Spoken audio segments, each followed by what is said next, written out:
Hello and welcome to ZeldaSpeedRuns. Today we have another match of the A Link to the Past Randomizer Challenge Cup. We are in Group U and the matchup is Maya-Neko versus smercjd. It's the third game of their best of three.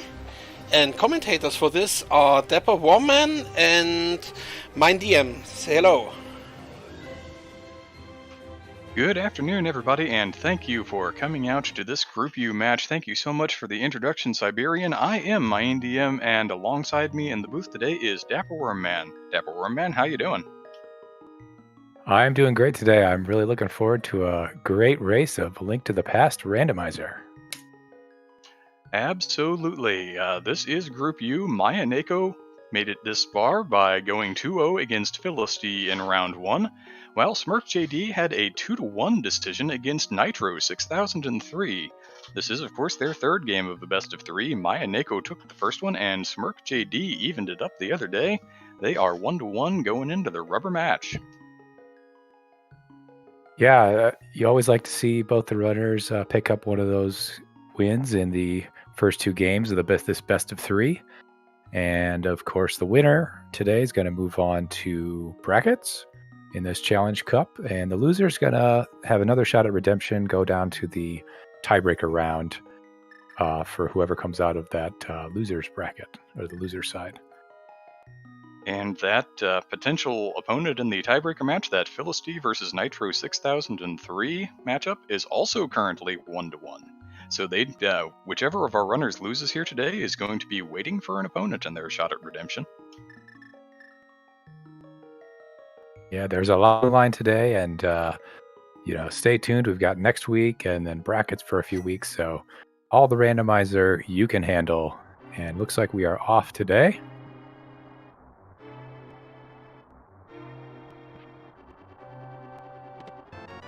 I like seeing bombs there early. Bombs bright and early is nice. Unfortunately, I feel like every time you find bombs in the house, you wind up getting a bomb start, so those 3 bombs may be a little wasted here.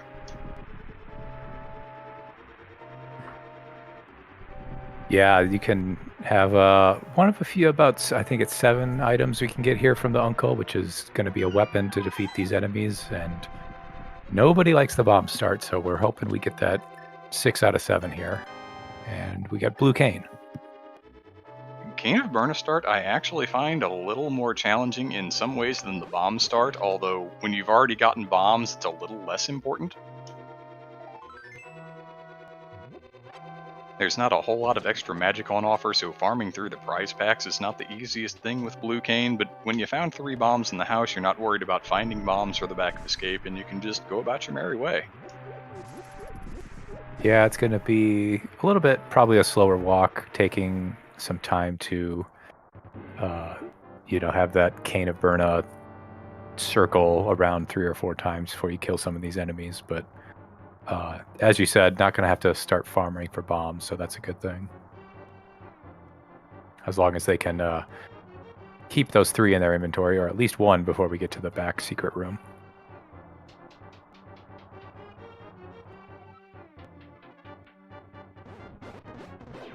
Yeah, I feel like the Cane of Burna tends to waste a little more magic. It does have that additional startup cost that you don't want to be turning it on and off a whole lot, so you kind of leave it on maybe longer than you absolutely have to make sure an enemy goes down, because otherwise you're spending even more to get the thing turned back on and get that last hit in.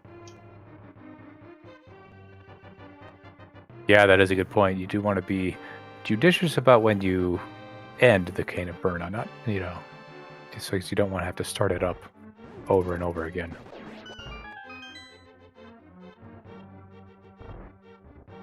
But we are seeing both of our runners make pretty good use of it. Maya with a slightly late deactivation there, but as long as she's going to use pots on the guard down here, which I think pretty much everybody does with Cane of Burna, going to have more than enough magic to get that key rat in the back should not be an issue for her.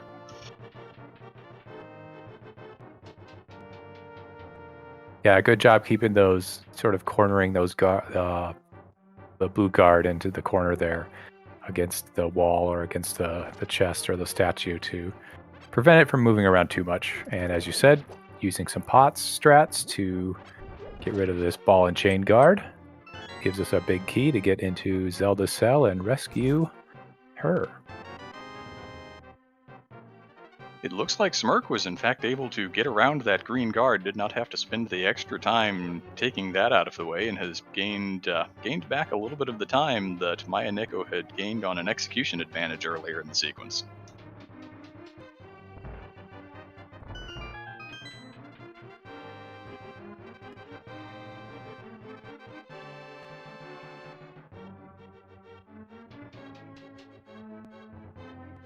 This is maybe the boring part of the escape sequence where we talk about pumping and other things, as, you know, there are no chests to check until we get to Dark Cross. We've got several screen transitions before we get there. So allow me to say thank you, Siberian, thank you, Professor Pixie, for tracking for us, Siberian, also on the technical end of things. And thank everybody for coming out and watching this match. I hope you're enjoying Rando, you know, bright and early on the afternoon. If this is your lunch hour, I hope you're getting a good show. Yes, definitely thank you to Professor Pixie and to Siberian. We could not do this without you. Especially now that Quickswap is pretty much universal in the community. If you don't have those trackers down there, sometimes keeping track of what the runners actually have can be more than a little challenging. Absolutely. We did get a bottle in Zelda's cell, so our runners will be able to make pretty efficient checks there in Kakariko, not have to come back for a lazy kid. I saw Maya got a little bit more magic just to make sure they were full up here before we get to the key rat in the back, and actually killing some ropes, and they're in the good prize pack with extra bombs and full magic and all that good stuff. Yeah, that is the high value pool, and Maya-Neko now has a full set of bombs. Now, that's not hugely concerning from Smirk's point of view if you're only going to use one bomb in the back here. By the time you've made the first 10 checks in Kakariko Village, you've probably found a 3-bomb prize in one of them. Yeah. And Smirk getting that key rat sometimes can be a little tricky to find which one is running around, but both runners honing in on the rat, and both going to be able to check the secret passage. 3 chests back here, always good to check them. Magic mirror, don't press that when you're in the back of escape. You'll go right back to the beginning of the castle, and that would be bad. To answer a question from chat, this is a standard seed. In a standard seed, you are given a light cone in the escape sequence only. Even if you no longer have the princess with you, in cases where you do not get bombs and you have to go back to the back of escape later, you'll still have that light cone, but only in the escape sequence. It will not work anywhere else. You do have to find the lamp to light up all of the other dark rooms.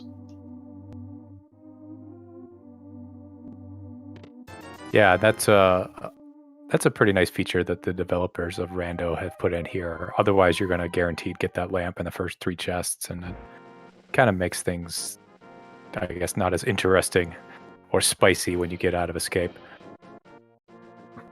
We have Crystal Hera, Crystal Eastern, and a regular pendant at Desert Palace.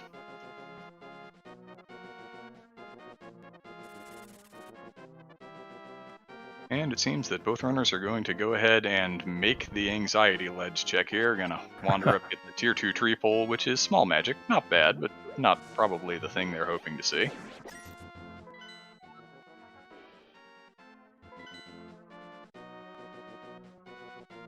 I always hope it's either something or nothing. I don't ever like seeing like a fetch quest, like a mushroom or a shovel here. But it looks like it's a shield, so something neither of our runners are going to want to defeat Aga and go up there with the boots for that. So both of them checking it, breathing a sigh of relief that it's just a tiny little shield, nothing of true value. Yep, even if you do wind up clearing out Aga the Seed because that's your Dark World access, you are unlikely to be going back and acquiring that.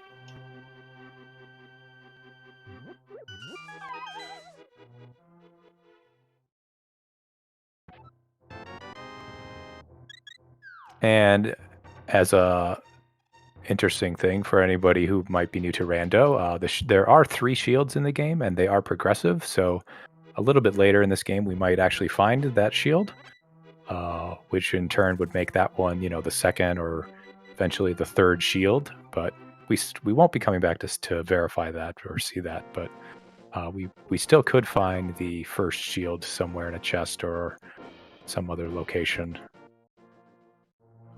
And this is the Challenge Cup where we'll be running with the normal item pool. So we do have access to all 3 shields, as well as a bunch of swords and silver arrows and some mail upgrades, which is always very nice. That last thing you mentioned kind of saves my life more often than I might like to admit.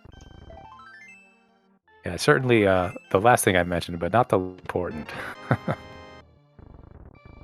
Not really much here in Blind's hut so far. Some heart pieces, which are nice. It is nice to fill up that extra heart container, have that little bit of extra safety, and then you find another full heart container in the back.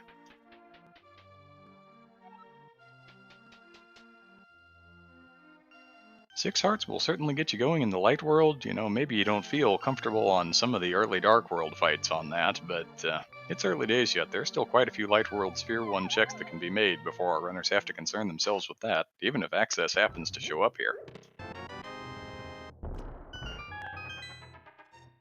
And there is a bow and arrow, or just the bow, and a sword in the well, along with a bunch of money, which is pretty nice. We are very close to having money to pay Zora. That costs 500 rupees in the over in the northeast corner of the map. Although we're going to have to spend some of that. Yeah, gonna claw some of that back for a whole piece of heart. Thank you, buddy.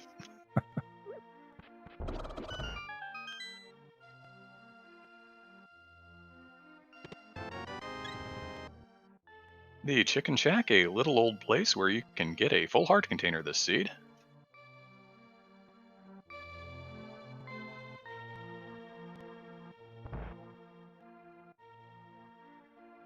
Seed is certainly not lacking in safety early on. There are plenty of hearts. That blue cane start means that you've got the invincibility item bright and early.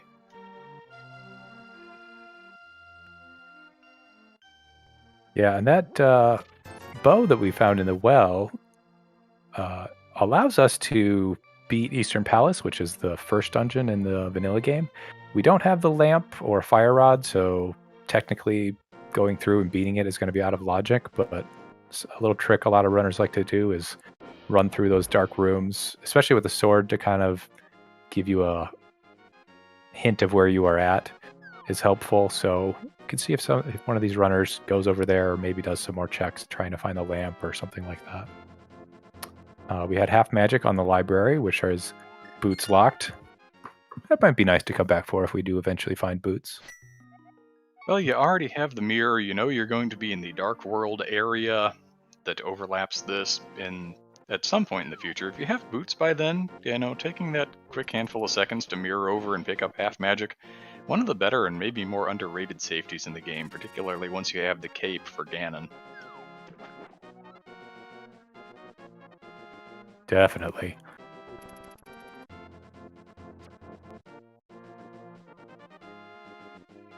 Looks like Smirk checked what was on the Lake Hylia island and then went back and is going to do some South Shore checks here. While as Maya is going over to Eastern Palace area, which has a little pit stop at Saha's hut over here.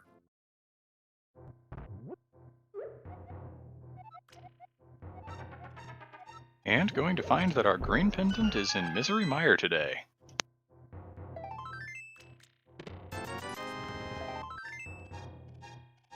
Saha's closet not really paying out, but Smirk is about to show us what is the flooded treasure outside the dam.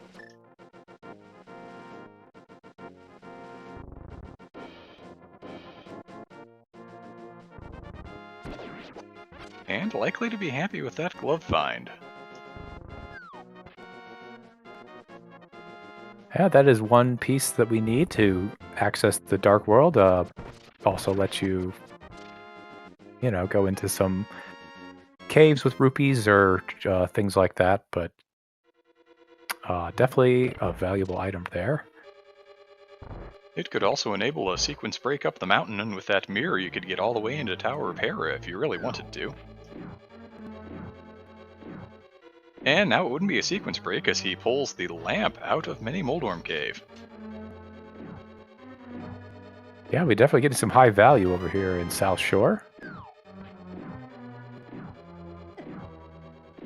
That also does put all of Eastern Palace in logic where Maya currently is. They don't have the lamp, so probably going to be a little bit slower going through these dark rooms just by not being able to see where they're going, but feeling around with the sword or something like that. Probably not a huge time loss. Yeah, the Eastern Palace rooms are some of the easier ones, but still you're going to give probably a couple of seconds away, particularly when you're going to the back and trying to find that Igor. That's not a challenge that Smerc is going to have to face. But I don't expect that it's going to present any real difficulty to Maya-Neko here.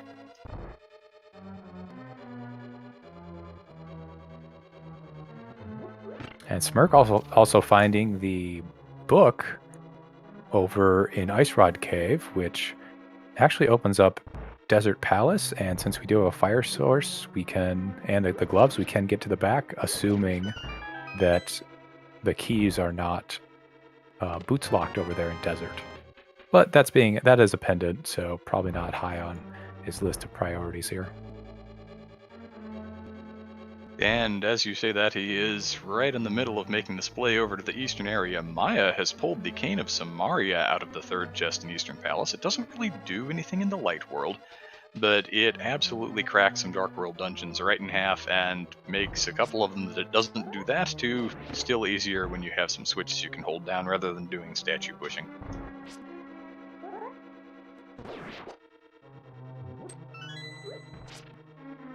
Yeah, that is one of my favorite early game items to find because I know it's going to come in handy in the late game when I'm desperately searching for something or anything, finding progression and going through dungeons. It's always a little peace of mind getting that. And Maya making clean work of those dark rooms there. Getting the key coming around here to the vanilla big key chest, which today has our big key. Shocking, I know, finding a key in its vanilla location. What is Rando coming to?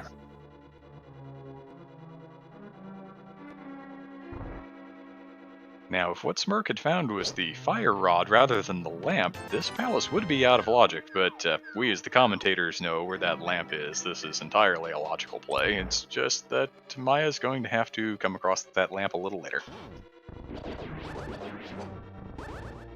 Using that cane to clear out some of those popos there.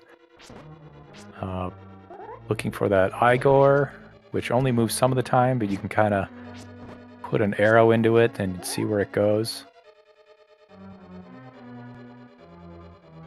Gonna come out, I think, drop down and get a couple of safeties. It's also, a couple of maybe a fairy here to reset their health. It also resets the room, so you kind of know where the Igor is when you enter the room. I think they kind of got a little away from them, so this is a good way to sort of reset it and get their bearings again. That does appear to be Maya's play, has found that Igor, and yep, second loop through. Ducking back out and taking those fairies when you're down to 2 hearts makes all the sense in the world. If you would rather do that than die, walking back through Eastern Palace is slow. The general rando maxim that dying is slow absolutely applies here. Oh, for sure.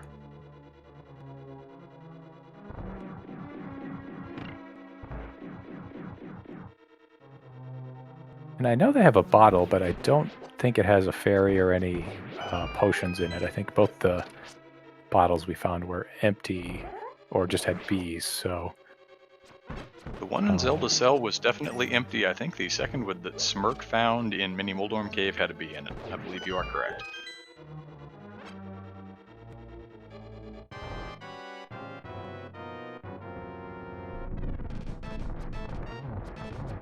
Maya here on the Armos fight, going to send some arrows over to the left there, and now this is kind of the alternate version of the quick kill. They'll all group up here, and the last couple of shots, there we go, clean kill, just a piece of heart.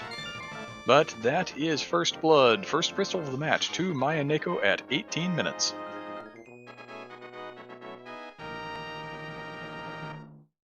I like that strat. I don't see that one pulled out too often when you start in the bottom right, but Maya making quick work of those Armos. It's one that you see a lot more on Ice Armos, because with the ice physics it's kind of difficult to get into the other position that you want quickly enough.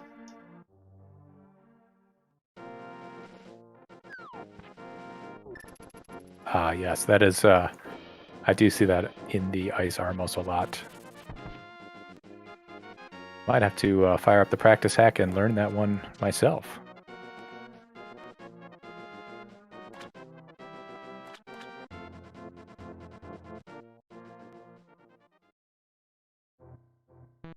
And now Maya gonna sort of retrace some steps here and get some stuff that Smirk already found. They'll be happy to see that lamp and glove eventually if they do make their way right here.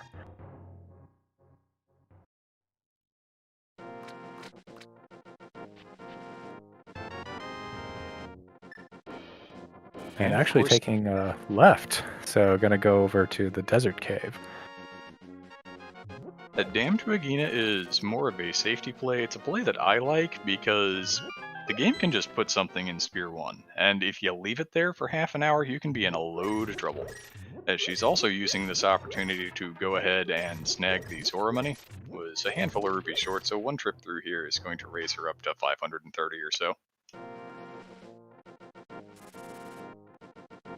Yeah, it's a good way. That's 50 rupees in there that you can get, especially with that glove. That is one thing I was mentioning earlier. There's some ways to farm rupees, and that is one of the better ones. Now, of course, what we know and she does not yet is that there was a 300 in Mini Moldorm Cave, and she was going to be bailed out. And that is Smirk with the more classical look for the Eastern Palace Armos quick kill, and at 20 minutes has his first crystal, evening the count back up.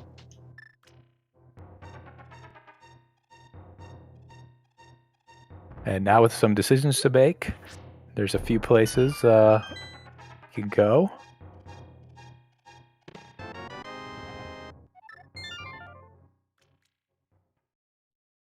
With that, I wonder if he is in fact thinking desert.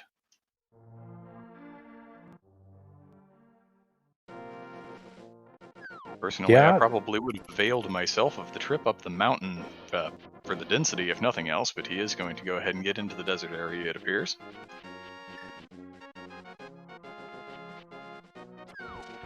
Yeah, now it is a pendant, so if we don't get to beat the boss, that's probably okay, but we would hope to have both the items accessible to us. There are 2 items in Desert Palace, and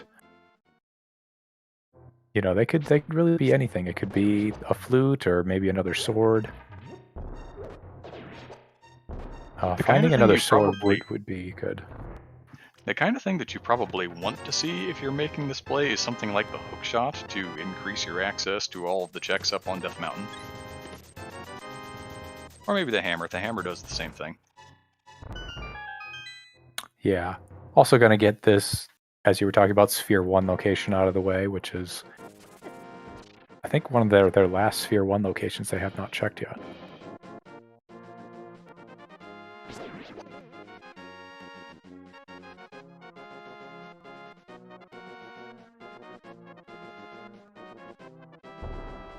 So we should get a desert ledge check here momentarily. I do not believe that Maya spent the time walking all the way over here, and that's just 20 rupees. I think they did check it, yeah. Did you? Yeah. So another thing that we can't, or at least Maya was not able to access it at that time, but Smirk can, if they want to, get 20 more rupees, but they're sitting pretty at 800, so I don't think they're going to do that. 800 will see you pretty safely through the majority of seeds. I think it's a little over 900 grand total to pay for all of the money checks, and of course they've already spent the 100 on the bottle vendor. Right. And there's an item, just a little piece of heart on the torch, and that's the only thing we would need the boots for in this dungeon, so we're gonna be able to full clear this dungeon and beat the boss if we'd like to. I expect that we probably will not see that clear unless the boss has the second item, and in that case, it's kind of a runner's choice there. Killing Landmo on this equipment set is a little time consuming unless you are conversant with the NMG bow strats, which I find to be really impressive and absolutely impossible. Yeah, it's very tricky to hit Landmos, all three of them, with the bow. And we get our big key in another vanilla big key location, I believe.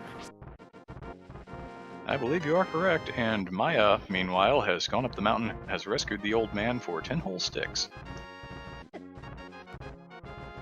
This makes even more sense from her perspective, because did not have the book while she was in the desert area. So whatever is in desert, she may be leaving it behind for a little while. And said item does appear to be on the boss. Let's see what Smirk decides to do. He is walking out, so I think we may actually have a play here.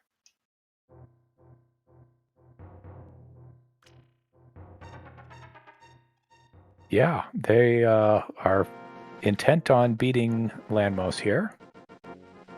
There is an item. Nothing that says that good items can't be on pendant bosses, so you're here, let's go do it. And we did find the hook shot on Spectacle Rock, the top here, which Maya is about to pick up. That is one of those things that Smirk will have been hoping to see on Landmolas here. Not going to find that, but it could still be any number of other things that are absolutely required to be to seed.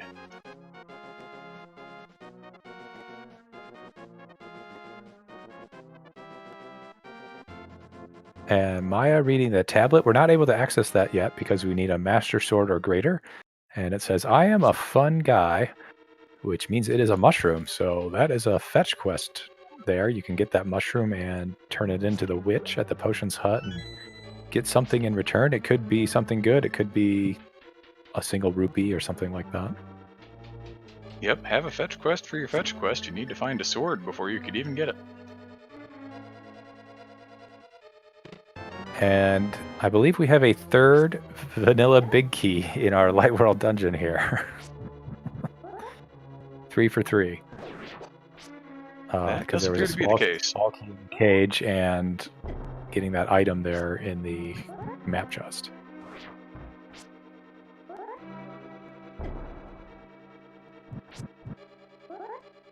Maya, instead of going for that big key, having found an item already, is going to Harapot. Takes a couple of tries to get the setup, but is on through.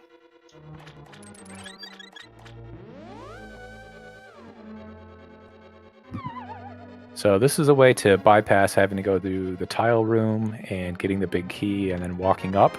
But we are going to have to not check the big chest because we do not have the big key to get in there. So if there is an item in there, it will be a decision for them whether or not to go back down and then back up again. And I was looking at Maya's screen. Did you happen to catch what the item was from Landmolas? Yeah, it was, I believe, some rupees on Landmo. But we have a pendant, so if it does turn out to be a pedestal seed, we are 1/3 of the way accessing that item.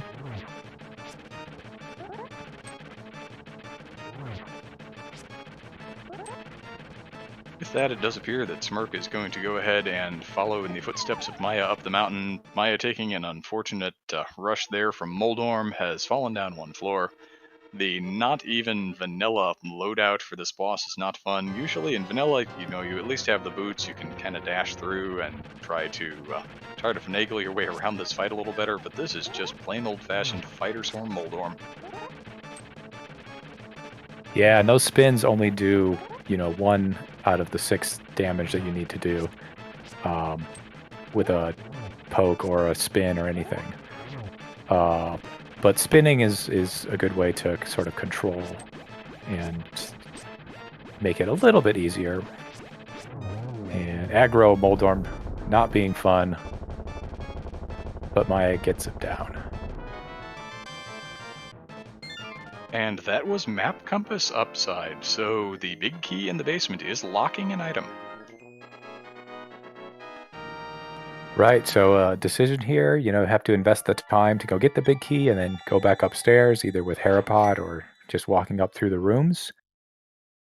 But with a hook shot, I think there's a lot more items to be had on the right side of the mountain, and making the numbers play to go check those out.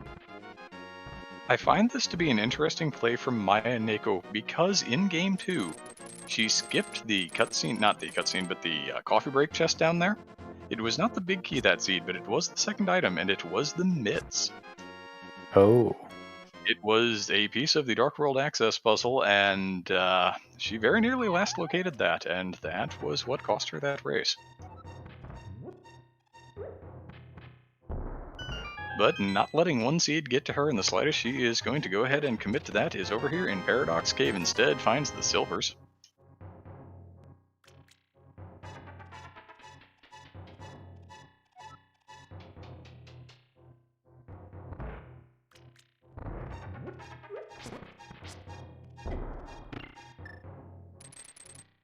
And getting the 5 chests here in Paradox Cave. We have a Moon Pearl. Just on the look for another pair of gloves or a hammer to get Dark World access. And a cape, which lets us get into Aga Tower. And some money. So, looking a little bit like we have an Aga required seed for Dark World access, unless the gloves or hammer are accessible to us. But if they are in the Dark World, this is a Aga required seed. Yep, the seed has suddenly started in with those Aga noises. And of course, having the hook shot, that's also kind of another sign that it could be Aga seed, because that is a way to access the left side of the Dark World after you defeat Aga and go around the little river there.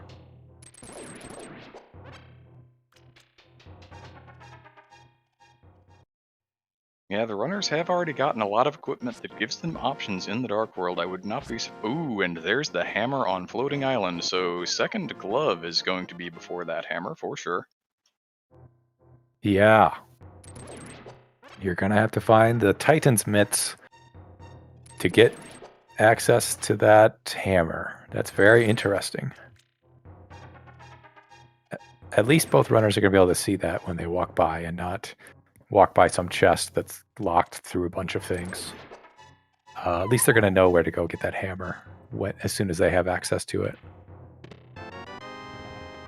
And it's easier to keep on the mind when you already have the mirror. It's not as though you're thinking, oh, there's a thing that I could not get to in any way yet. It's, as soon as I get the gloves, I can go get my hammer.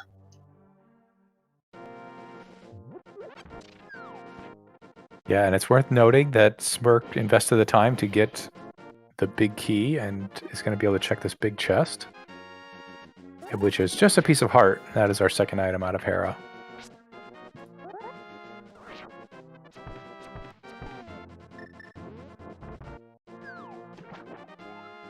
Maya attempting to perform an Ancilla splash delete here to get into the water. The idea is that you overload the number of sprites that the game can handle on the screen at a time, and thus it does not spawn the splash animation. And if it does not spawn the splash animation, the game kind of forgets to check that you should be able to swim, and so you just start swimming. Yeah, there so it's going to be able to get some out of...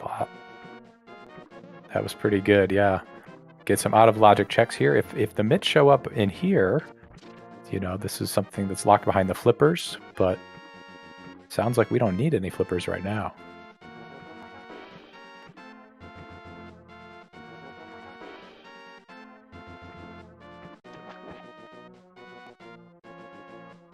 You'll see what the old man under the bridge has. Just a piece of heart as Smirk takes down Moldorm.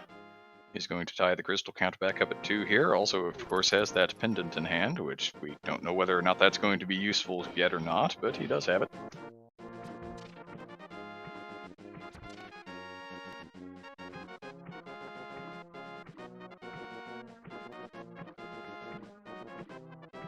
So now going to the Zora area, we have 500 rupees, so we can get all 4 checks over here. Zora is in logic because we do have gloves. and the other 3 checks are not going to be in logic. And if there's something on that Zora ledge, Maya-Neko will have 1 shot at this, and Scylla Splash Delete is running very low on bombs at the moment.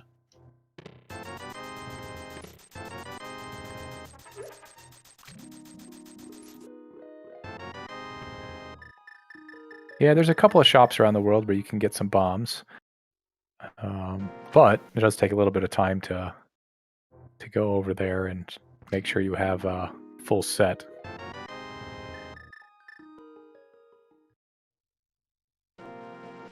Smirk finding his silvers in the 2-chest portion of Paradox Cave.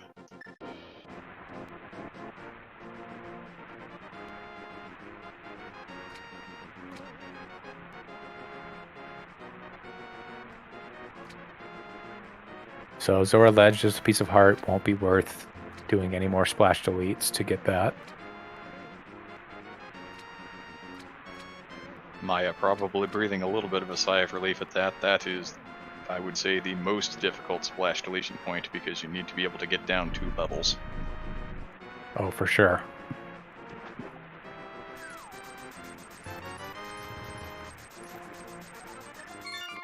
And it looks like we have a required Aga seed. I don't think there's any more locations we can get to logically or even out of logic at this point.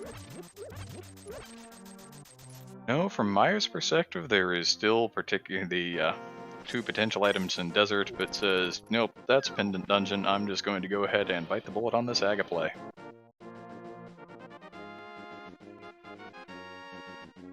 Oh yeah, that is a good point, that Maya has not checked Desert, but you know, sometimes you get used to seeing these signs. You know, we got the cape and the hookshot and the lamp. It's probably an Aga seed. I don't blame her for checking the 4 checks there. Those are pretty quick, especially with knowing that splash delete setup from the north side. But if it is an Aga seed, both runners are going to have to do it. Might as well do it right now. And you never know, your out of logic checks may yield you the glove, in which case you can sequence break around Aga entirely, or you get another sword or maybe the fire rod to make some of this a little easier. You know, the silver arrow is due for most of these enemies, but sometimes it's just nice to have that sword that you can go swinging around. Oh yeah. And Joss Bleeding pointing out in chat that Maya does not know if Desert Palace is boots locked. We've all been there. We go over there. I'm going to get a couple items. Maybe it'll be good. And you get a map and a big key on the torch or something like that, and you can't even beat it. So you just wasted a bunch of time walking over there, which makes this Aga play even better, I think. Looks like Smirk is going to South Shore. I think they already checked these, so this is another out of logic with the flippers checking Zora area, I believe. Kind of set it up from a more traditional spot.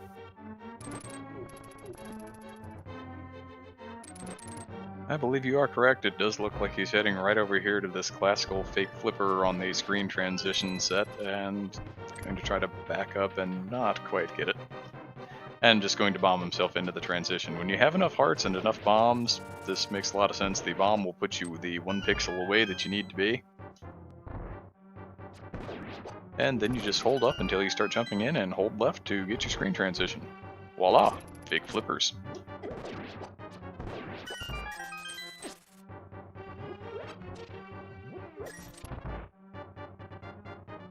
And Maya putting silver arrows to good use in Ganon's Tower. Usually when you go, or sorry, Aga Tower. When you go up here, you usually have the Master Sword. But we don't even have that today. We are less than NMG here. Yep, no 2nd level sword, no boots, but, you know, the silver arrows solve an awful lot of problems in this game.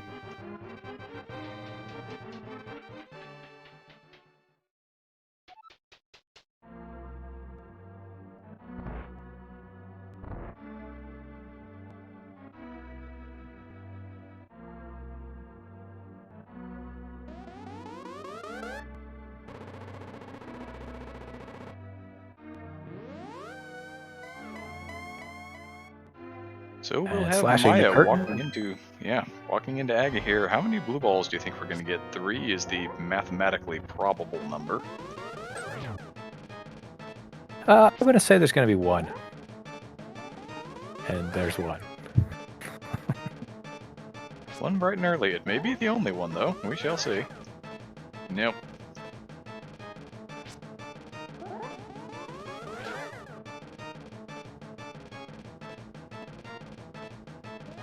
We appear to have a very impolite Aghanim on our hands here.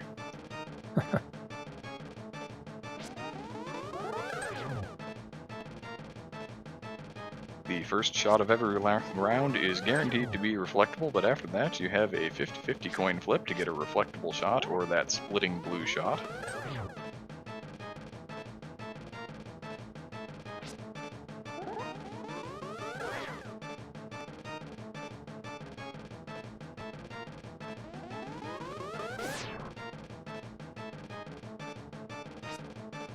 And Smirk has seen everything and is about to see his scam. Of course, when you have 1,237 rupees, giving away 500, you still have enough to do all the other checks in the game, and buy a potion or two beside.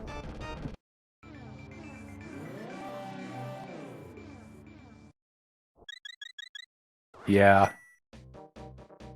We don't like it, but at least we've got enough money to do some things later in the game.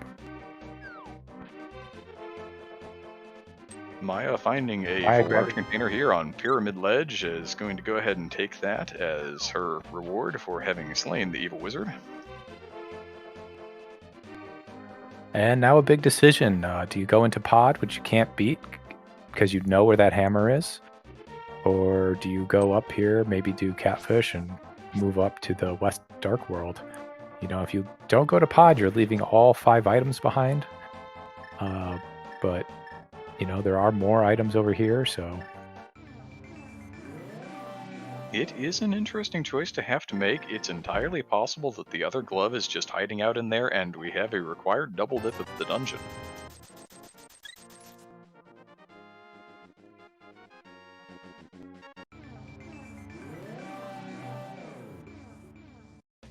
But it does appear that Maya is going to go ahead and go with the density play, or at least check Catfish first. Checking Catfish is one of those interesting things, especially when you've already cleared out the entirety of the Zora area.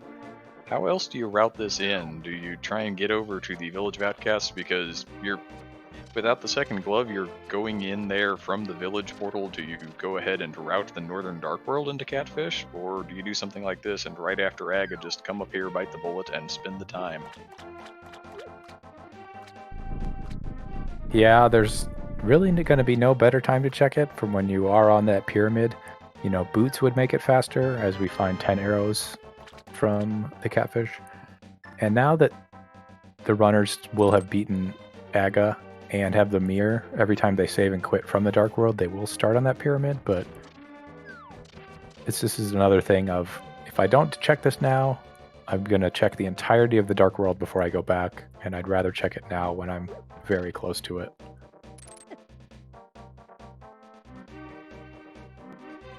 That is one of the things for any runner, making that conscious decision.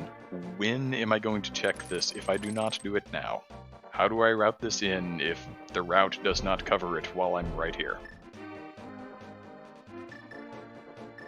And now setting up to check Graveyard Ledge, the slow way, without boots and without the Titan's mitts.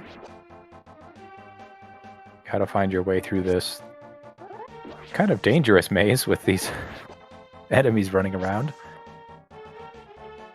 They jump at kind of irregular intervals. When you're on green mail, they do a couple of hearts of damage a pop. It is not the most fun thing in the world.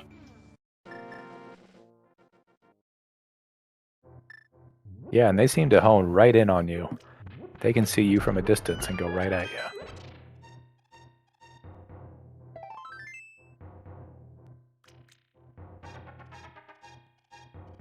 A piece of heart there for Maya, not refilling a heart container, but she is going to go ahead and opt for it anyway, while Smirk is on the penultimate room of Aga Tower here. The wizard, having waited all this time, is going to send Princess Zelda over to the Dark World, and then we're going to go have another fight.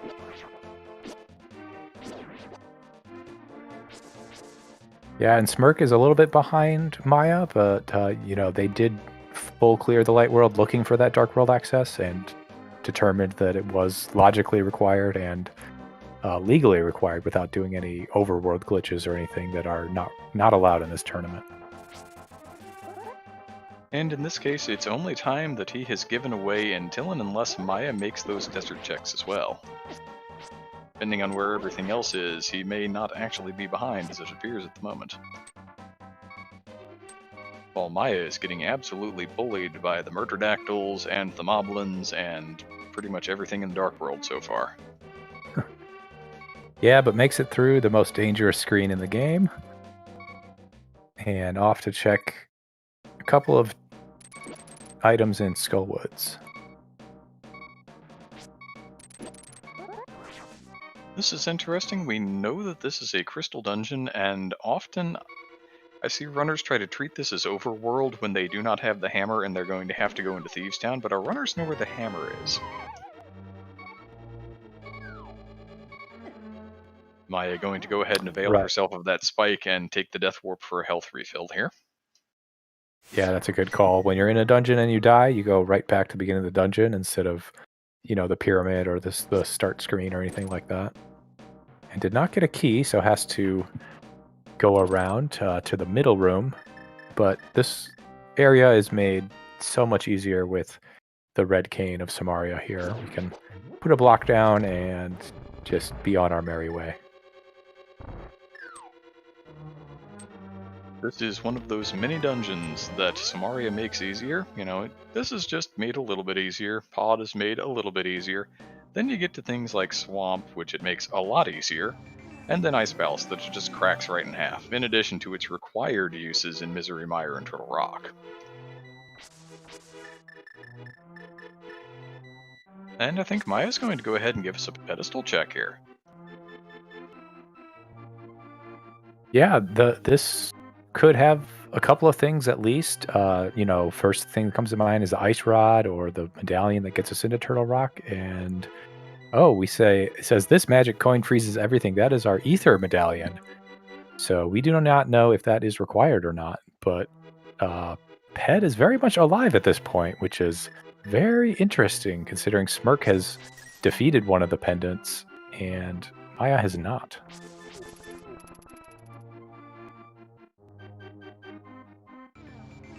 Pixie in chat raising a good point. It's not going to be required for Mire being one of the pendant dungeons, but if it's required for Turtle Rock, suddenly we have all dungeon seed on our hands. Yeah. So apologies if I misspoke there. I did mean the Turtle Rock medallion, that being a crystal. But yeah, and it would be all dungeons at that point because we have defeated Aga Tower at this point. And Smirk is going to go ahead and save and quit out of Catfish, did not avail himself of the sticks, even though he's down to 7. Is going to go ahead and get the map check. I wonder if we're going to see a play into Pod here.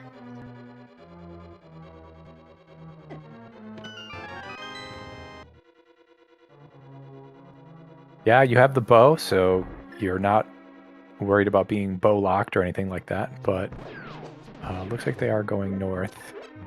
And going to use that hook shot over the river there.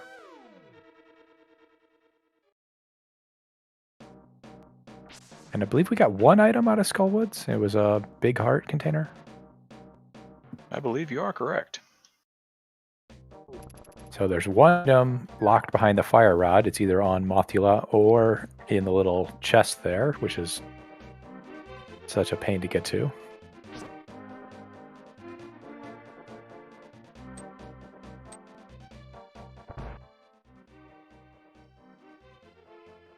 Maya is going to go ahead and show us at least some of the Village of Outcast checks, starting with a vanilla 300 in the C-shaped house.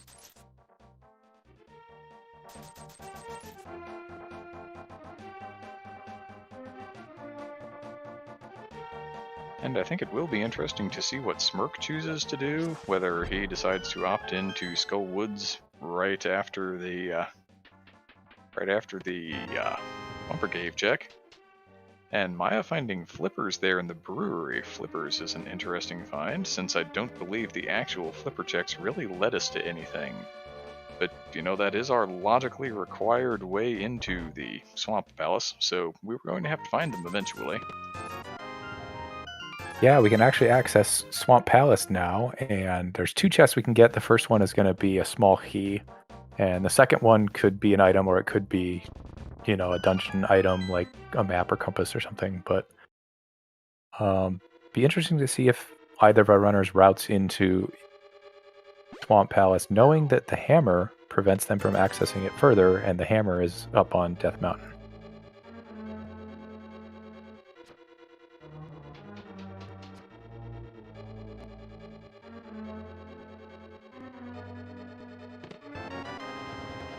Smirk got every bit as bullied by that particular screen as Maya did, is down to 1 heart at the moment.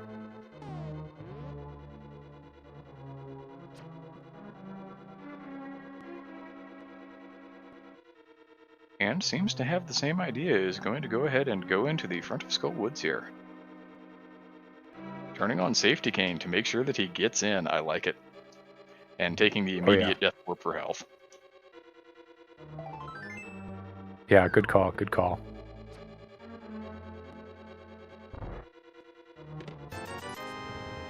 Both of our runners taking advantage of the game mechanics there a little bit. Yeah, very smart. I think we've gotten 3 items now out of the front of Thieves Town. And then, of course, the big key, which lets us go farther into the dungeon. Interesting that this dungeon itself can actually be hammer locked. At least the boss can.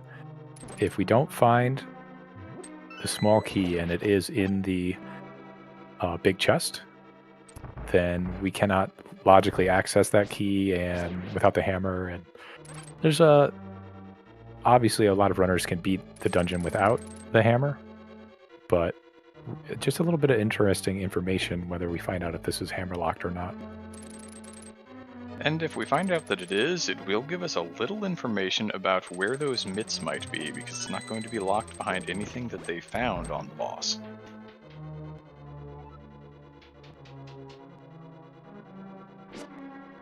Smirk is going to have an unfortunate moment here when this hand takes him back to his drop-in point rather than the front door. Yeah, we've all been there.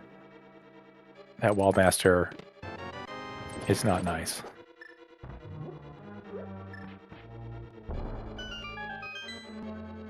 Maya making sure that the sunlight goes through the crack in the floor.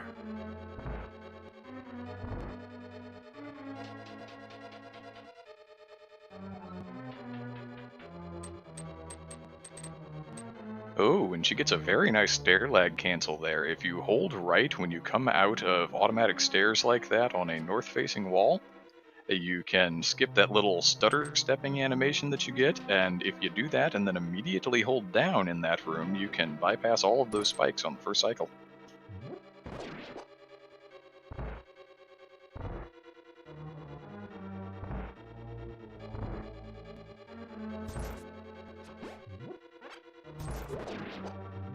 See if we find the small key here.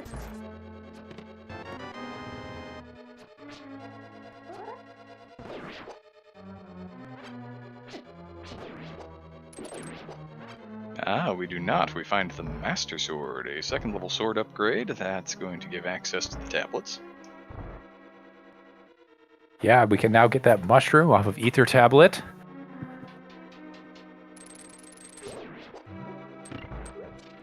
Which would allow us to turn it in and find another item. But this dungeon, it does appear to be hammer locked. So if we find something interesting here on Blind, we'll know that does not lead to the hammer. And Maya doing a little quick kill setup here. We need 9 pokes or slashes into Blind. Any old sword makes the cut here. The Cane of Samaria and the hammer also work.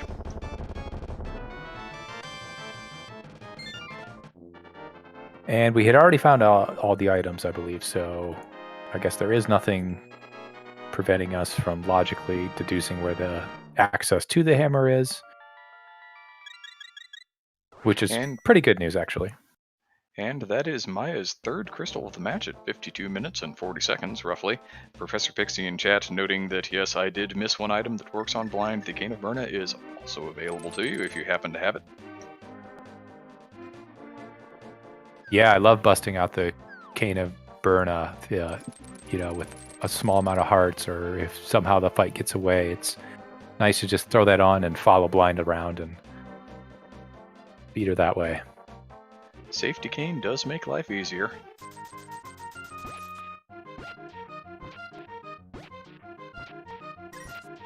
Dig game is going to be 1 through 30 digs to find our item. It's going to be the same for both runners, and finding it relatively quickly with only 11 digs. It's a piece of heart, nothing of value. Maya already on 12 hearts, which is pretty good. Probably feeling pretty comfortable, although maybe a mail upgrade or two would be nice as well. Now, I do know from having checked the document that both of these runners did partake in the qualifiers for the main tournament and were finishing seeds, so both are in fact entirely capable of finishing the game on something like Master Sword and Green Mail. Particularly when you have the silvers on hand, it's pretty free at that point. Yeah, those qualifiers were a little different item loadout. Couldn't go above Green Mail or 14 hearts, so we're already pretty much right there. And we have quite a bit to go.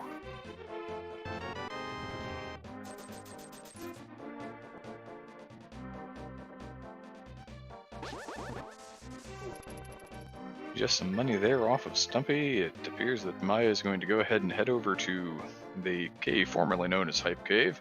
Tends to be more of a tripe cave these days, but there are still 5 items on offer there, and when you're missing as many things as our runners still are, maybe it's a little more likely to actually contain some hype this time.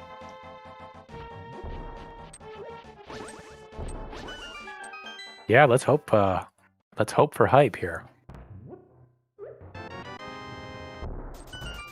Starting off with a little cash money, and a little more cash money, and some sticks, and a shovel, and some more cash money. So, shovel of 10 for Tripe Cave today.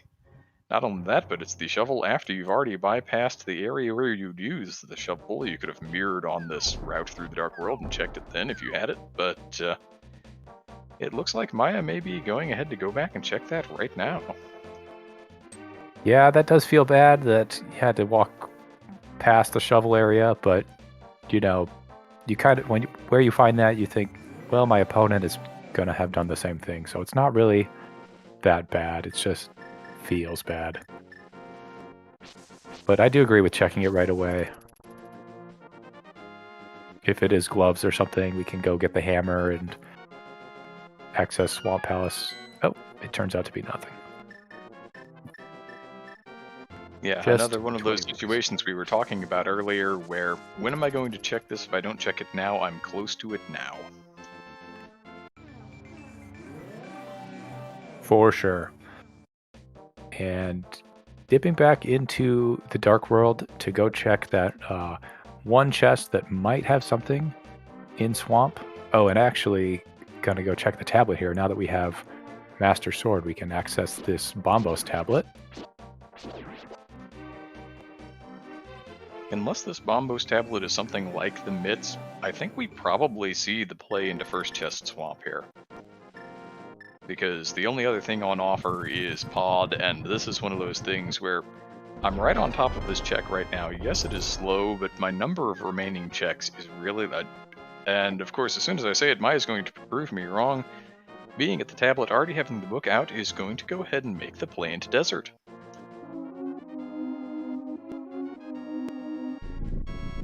Yeah, and having checked the pedestal, knowing that there's Ether tablet there, or Ether medallion, excuse me. This doesn't not make sense, or it does make a lot of sense to go in here and hopefully beat the boss and get that pendant. Now we do know Maya checked the pedestal to find out what is on there, but I don't believe Smirk did check the pedestal. I do not believe he did. So that is a little bit of advantage in knowledge that Maya has at the moment.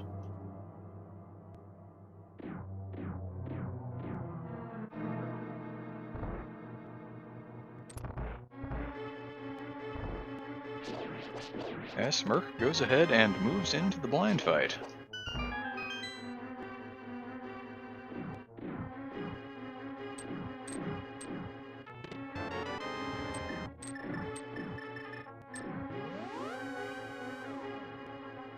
Line getting a little bit away, pulling out that blue cane. Oh, on half a heart here, so hopefully this cane lasts long enough.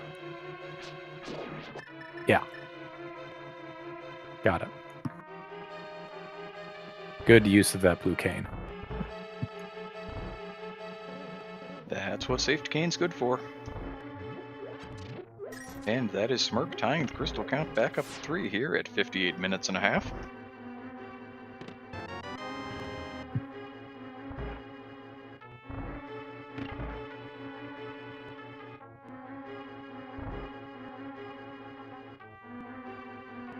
So a little reset if you're just joining us. This is the 2021 Challenge Cup. This is Group U, Game 3 of 3. Both these runners split the first couple games they played. And Smirk is going to be doing some checks that Maya's done, and Maya going into Desert Palace, which Smirk already beat earlier in the seed. So going to be pretty much tied up here after both of them do the respective things that the other one has done.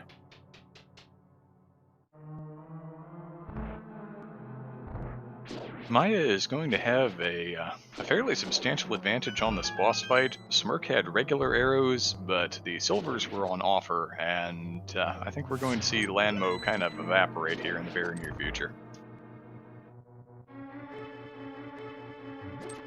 Yeah, if you can get those 3 silver arrows into Landmo, you can take them down in one cycle, which always feels nice.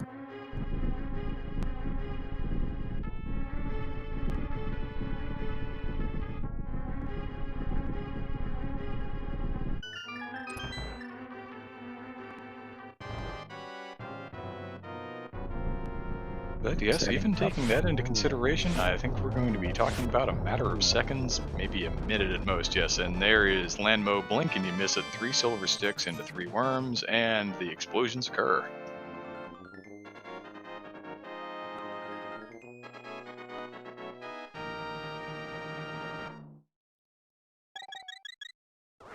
So I believe they left their light world or their dark world portal up on that Bombos tablet area, so they won't really be able to access Swamp Palace from here. If they do want, they're going to have to go all the way around again. Wouldn't be surprised to see them do pod or possibly just check that ether tablet on the top of Death Mountain.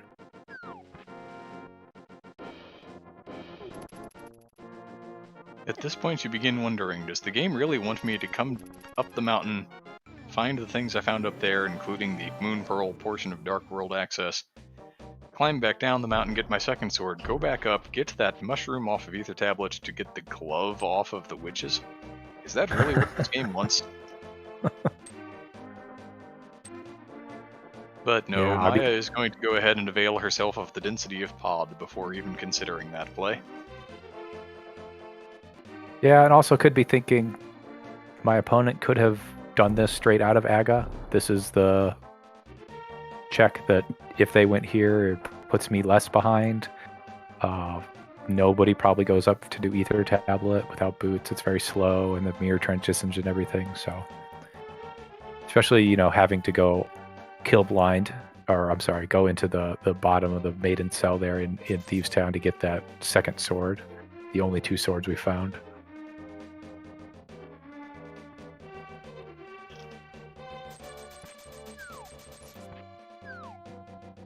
And Smirk, also seeing that 20, says, no, thank you.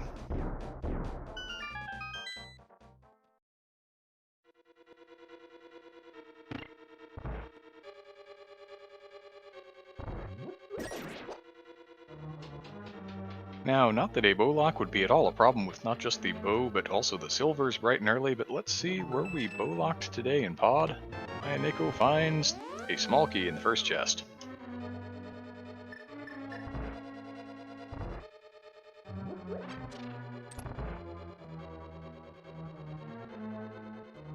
So we can go through and do this, I guess, the nice way. long as we get a key here, this front part will be able to be done pretty efficiently. And we do have a second key. So we're going to go check the vanilla big key chest, but we have a fourth vanilla big key in our seed today. Personally, I would have been tempted to do the bow-locked side here first, since... Wow, and what I was going to say just flew out. Oh yes, because we have no hammer and we know where the hammer is, and we're going to have to mirror out of that side anyway. Yes, if you get a couple of good things over there, yeah. Looks like we're going to have... well, we got all 4 keys already, which you can have a minimum of 4 keys in the front of pod. So we could get a couple more over here, but probably unlikely. These will probably be an item or 2. 6-key pod is a unicorn. I have seen it personally once. The first time you get 5 going keys, to go you ahead kind and of... make the play into first chest swamp. Look at this. Yeah, I like this. I Here's like a this gamble. because it could be something.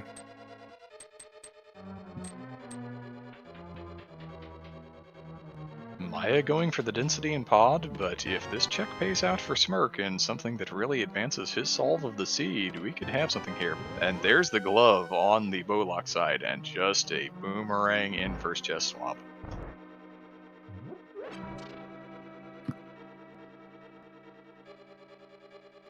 Oh, interesting. Now, I think I might leave and get that hammer, but I mean, you're here. You know, there's a couple 3 items in the back that you can access. So I guess it doesn't really hurt. We got to find the big key anyway. We're gonna have to go and do this even after we get the hammer. So yeah. May as Checking well these avail is yourself not of bad. this now. You can run into the boss pretty quickly later when you have the hammer. The boss is the only thing the hammer actually locks in here. So I agree with this play on Maya's side. I think this is probably the more time-efficient routing.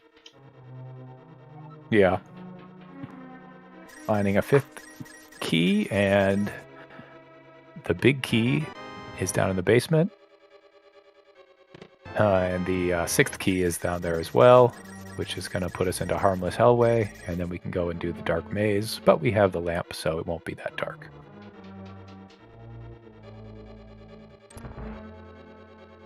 Meanwhile, Smirk doing the Ether Tablet. This could very well have an item as well.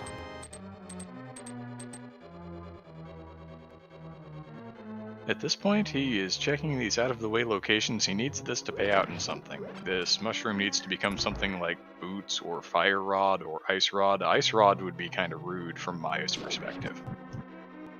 And I guess the we other did two are know going to that was lock the you out a mushroom. little more quickly. Oh, and there are the boots in Dark Maze. The number of things that can bail Smirk out have just reduced by 1.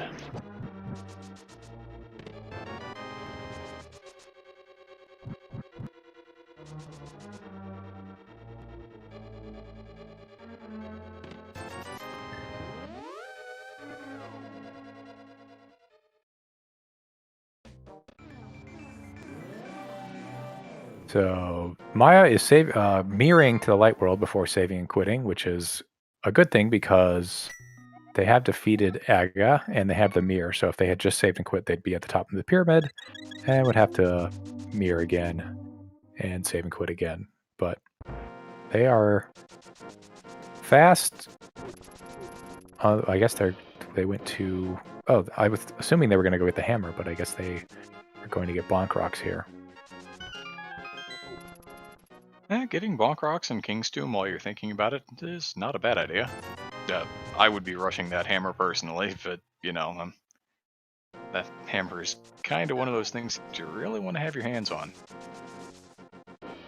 And they're also going to check King's Tomb. I mean, these are 2 checks that you're only going to do when you save and quit to the sanctuary based on the item set out and all the things we've already checked so far in this seed. So yeah, do them now, because if it helps you when you're up on the mountain in a little bit here, then you'll be glad you've done them.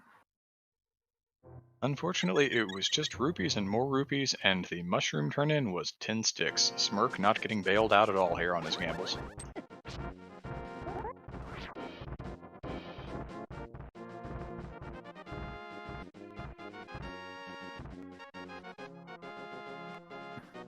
so interesting that the seed put the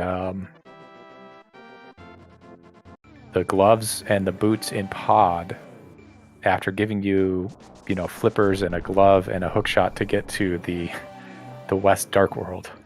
I just would have thought something would have been over there, but turns out you could have came over here, got your gloves and got your hammer and done the western part of the Dark World however you wanted with all that access. Of course, you did have to defeat Aga first, but very interesting.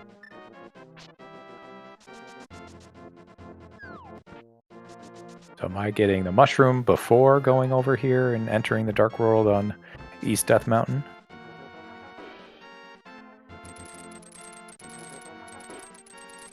That is a little interesting to me in that you could come over there and end your route with that and then a check into Spike Cave if you have not found the rest of the items you require. But it still ought to work out alright.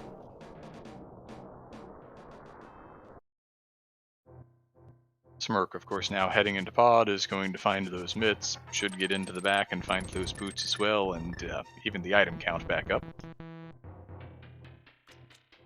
Maya having a little trouble with that hookshot clip there, unfortunately, has to go up the stairs and reset those blocks. Yeah, that could be a little tricky. And saving a little bit of time and just going down the stairs instead of dashing and falling and dashing again.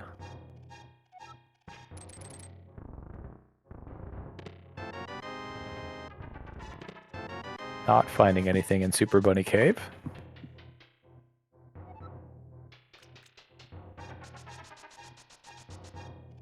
And we will be able to get a peek at this Turtle Rock medallion requirement, which, if it is Ether, we do have a ped seed on our hand.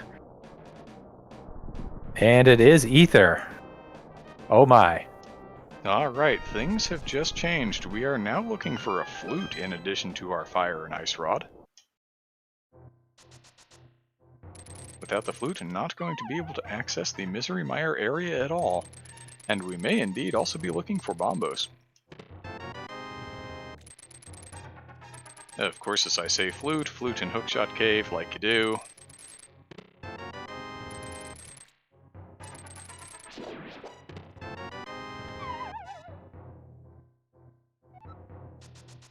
But nothing else, but we will get the hammer.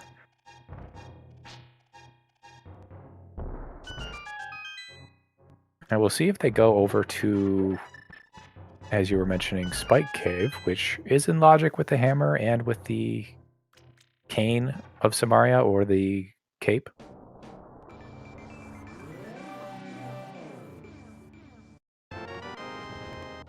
Now that you've gotten the flute, I feel like that check is a little less indicated. You can turn that flute on, you can get over into the Mire area, you've got some checks available there as well as the information of what medallion you're going to need.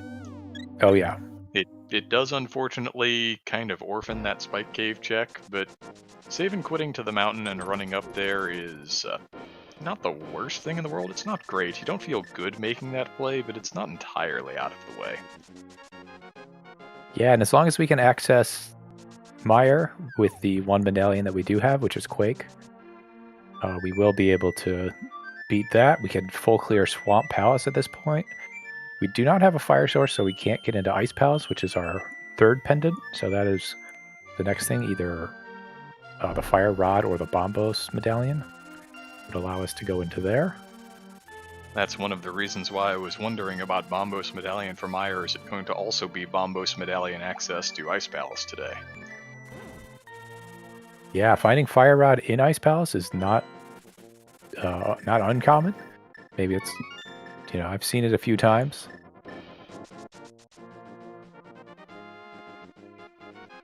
It could be that, it could be Ice Rod in Ice Palace as well.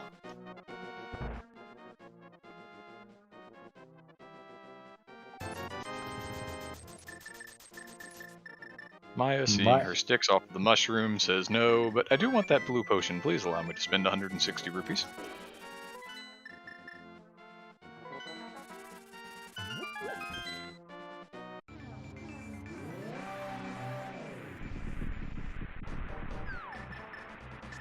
So we got a few checks over here besides Mire, but we're going to get a peek at the medallion, and I believe that it was Bombos. Surprise, surprise, now do we have the key under the doormat in the Mire Shack?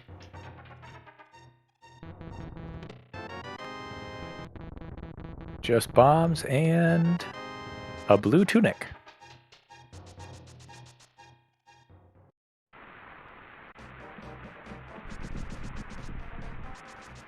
Meanwhile, Smirk on their way to pick up their hammer.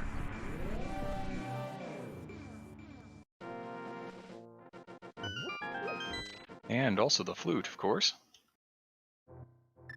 And didn't know that one in advance, but is going to be happy to see it.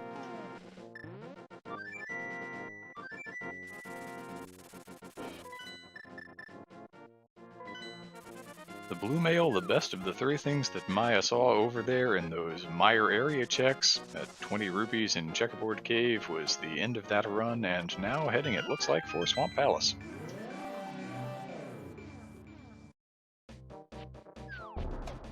Yeah, it's either this or go and sweep up pod, but there's only one item on the boss, or perhaps they've gotten all the items, but I think there was one item remaining on the boss over in pod, so let's go here. There's 6 items you can get out of pod.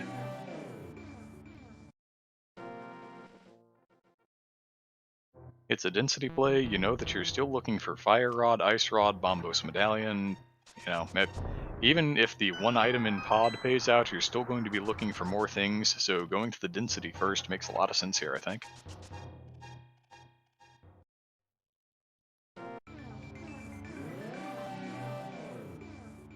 Smirk finding out that Turtle Rock is Ether today. I don't think they know where Ether is, though, because of not having checked the pedestal when they had the book over near Skullwoods area. They could have mirrored, but it was a long walk, and pedestal usually doesn't turn out to be anything, so can't blame them for not checking. It just happens that this seed put something important there. And may also be hoping that if he does have to loop that check-in, that he can just do it with the back of Skullwoods, which is a crystal that he knows he's going to have to beat eventually anyway. Yeah, that is the optimal time to check that. But Smirk is going into Spike Cave, which Maya did leave behind. We'll see if it is anything important here. And it's a piece of heart.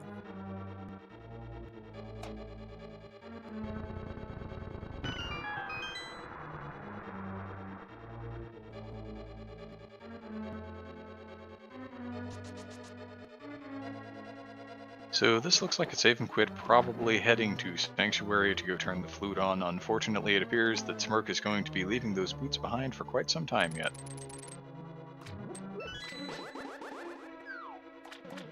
Yeah, I wouldn't be surprised if they went back into pod now that they've gotten the hammer. Obviously, they might do the Mire check or something like that first, but when they did find those gloves they did leave the dungeon immediately. Whereas Maya stayed in there and ended up finding the boots, which provided a little bit of value, and they're going to be able to be running through these dungeons here. And having left those additional items behind, it is a little bit more of an appealing play for Smirk to go back. That one item potentially on the boss is less interesting, so Maya probably not going to be there in the near future to show it to us.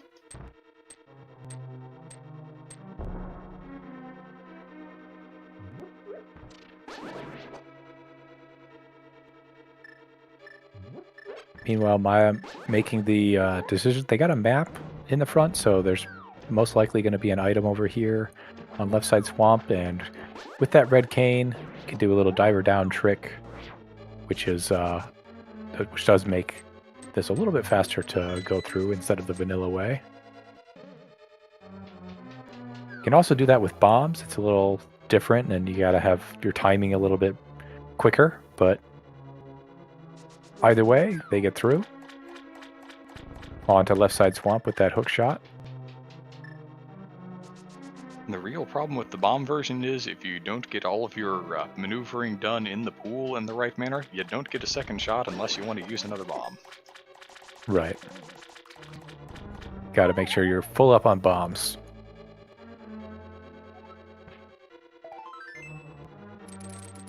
Left side swamp with a piece of heart. Let's see, vanilla big key chest, left side swamp. A compass.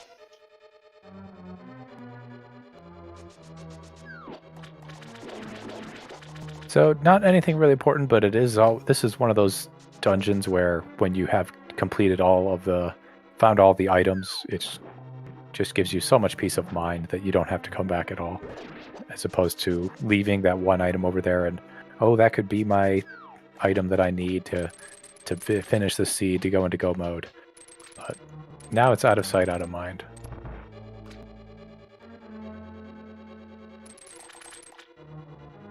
And it appears that Smirk is going to go ahead and avail himself of Pod one more time, having that hammer in hand. But you were correct, of course. He did take that flute over to the mire area first, but not finding anything that really progresses his solve here. He's going to go right back where he came from when he found those mitts, and is going to be rewarded with the boots here in the near future. But Maya is rewarded with the ice rod in the flooded room there in Swamp Palace.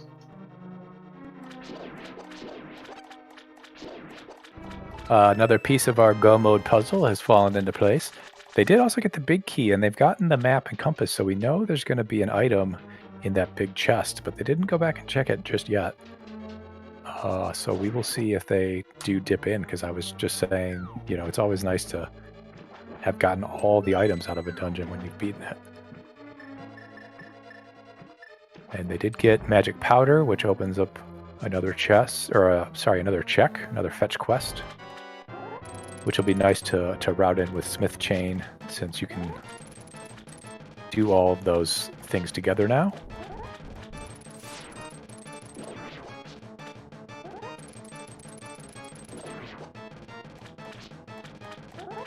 Maya on Argus here, trying to hook 2 puffs and then hit them with a Master Sword spin to make them fall apart.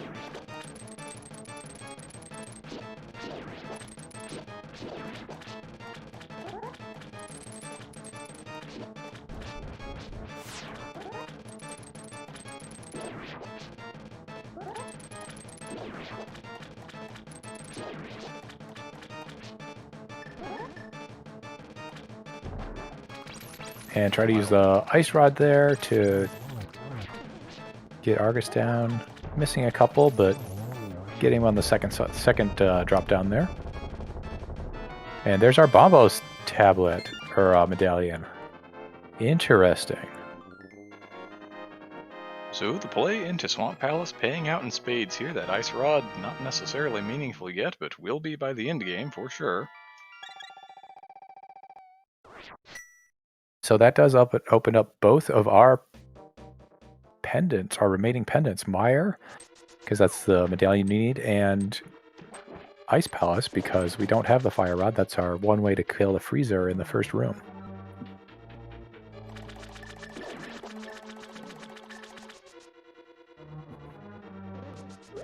And Maya, being thorough here, is going to go back in and check the big chest. It could in fact be the fire rod. It's more likely to be something like sticks or a piece of heart, but, once you've already full cleared the rest of it, that peace of mind that you don't have to come back for one item is pretty strong.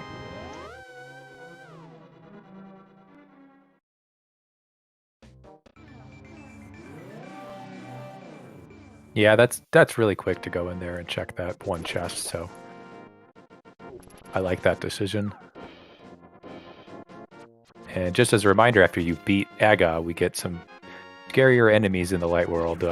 Having a red guards chase us around is no fun.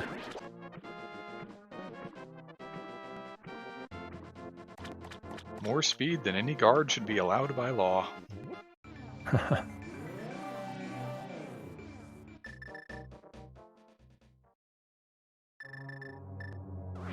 Maya, now with that pedestal knowledge and the bombos in hand from the defeat of Argus, is going to carry this play right over Independent Ice.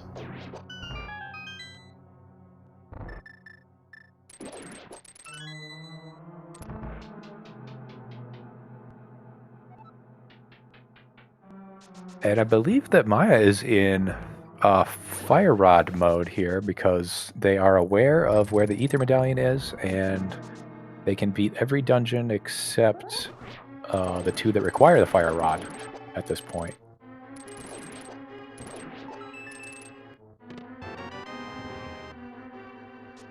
You are correct, and if you are a fan of Maya, you're hoping that she's going to come across it in one of these pinned dungeons while she's getting the things she needs for Ether on the pedestal. If you're a fan of Smirk, you're kind of hoping that he finds it right here, because I feel like Maya is going to continue availing herself of these density plays until and unless she reaches a point where there's nowhere else to go for that fire rod. Of Yeah, and course, if we Smirk is miscount now items on and spent a Helmasaur. dungeon item on Helmasaur King here, then I'm not sure what Smirk's salvation is going to be at that point. That fire rod just needs to be in a really out-of-the-way location that he checks first. And using a silver arrow there to get the third eye, or whatever that is, on the top of Helmasaur. Yeah, we have kind of checked all of the weird out-of-the-way locations. There's overworld items that, or there's overworld locations that Maya has not checked, but they're all sort of together. So, beating the dungeons first is probably the play that's safe.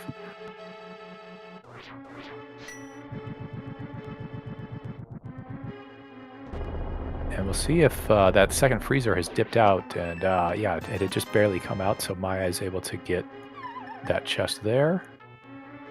Doing a little double take, counting their items and keys, and figuring out the best chest to check next.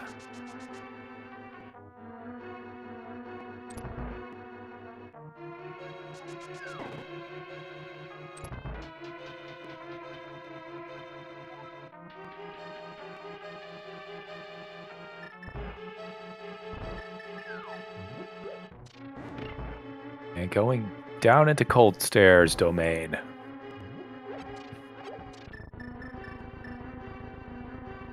Meanwhile, Smirk going into Swamp Palace. This is fully clearable for them. Could gain a little time with a left side skip, but as Professor Pixie is saying in chat, I do not believe that that is his usual course through the dungeon. He's going to be thorough about it, I do believe.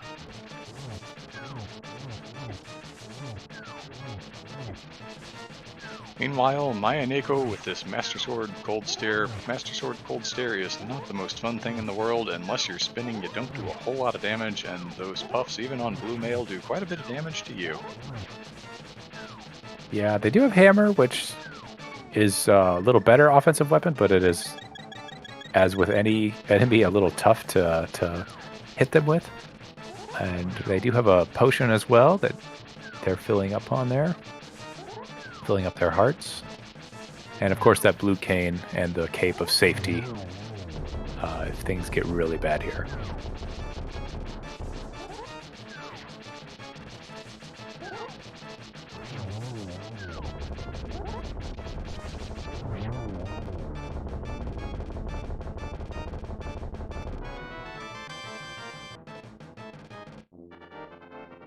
And there is the red pendant in hand for Maya-Neko, also a key on that boss, not particularly interesting.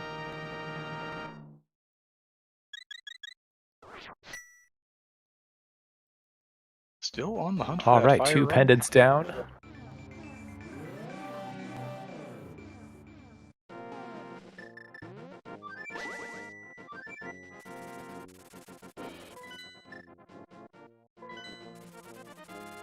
Gotta fill up on some potions here before going into another kind of scary dungeon, the Misery Mire area. Mire tends to be a little nibbly, but sometimes the boss can just go south on you. Now with silver arrows, that's less likely, but really you'd rather have the safety and not need it than need it and not have it. Oh, for sure. And Smirk is doing left side swamp.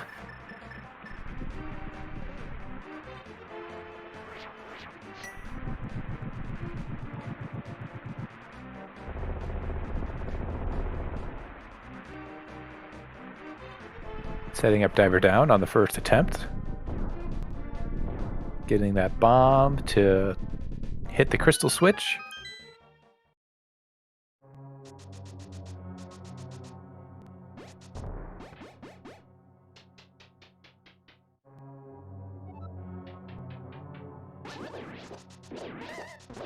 And he's going to go ahead and check left side while Maya is in Mire 2.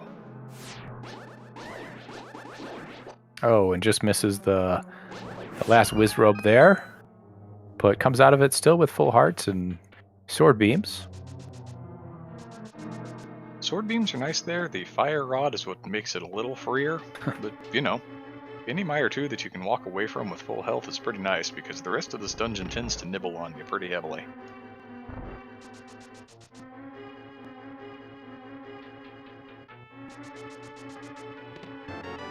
And of course, we're not in go mode, but Mire gives us a God Mire, so we're going to have to keep going, looking for some items that we need to finish this seed. It's It only could God be on the Mire, boss. but it doesn't do you any good. Ain't that the truth?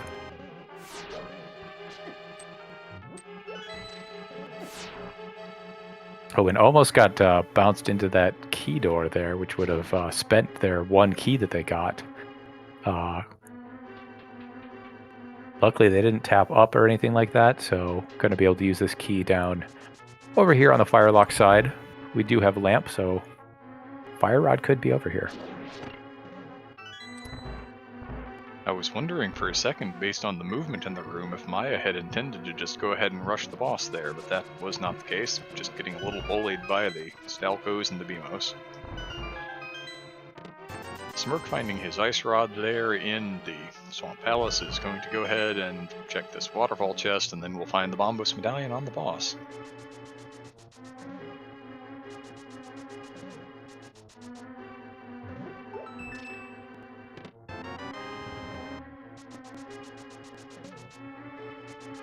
Maya trying to say no to the fire lock side here, but it kind of looks like the fire rod lock side, or the fire lock side is going to say, "But thou must." And gonna spend the key here, hopefully getting their second item right here. Instead, it's another key.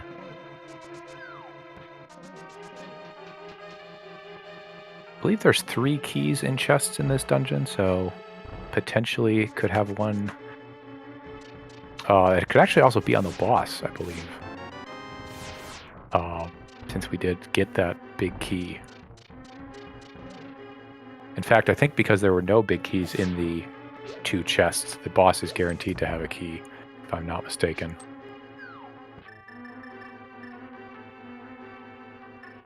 I'm unfortunately not that conversant with the Mire key logic. My idea is just come in here and beat the darn thing. Yeah, this is one of those dungeons where the key logic doesn't really matter because there's enough hidden under pots and enemies that you can, if you're smart enough to only go through the 1 or 2 key doors that are in your way, you don't really worry about running out of them. But I think, and of course everybody knows if there's a big key in that compass chest, or a small key, that the big key is in the cutscene chest, but we did not have that today.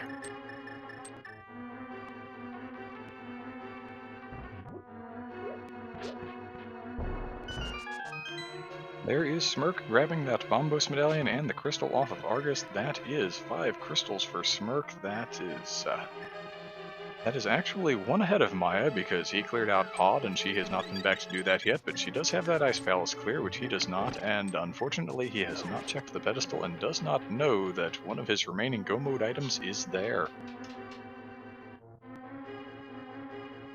Yeah, so if he is able to get Fire Rod, would probably go and defeat that Mothula and check pedestal then, but we don't know where the Fire Rod is at this point.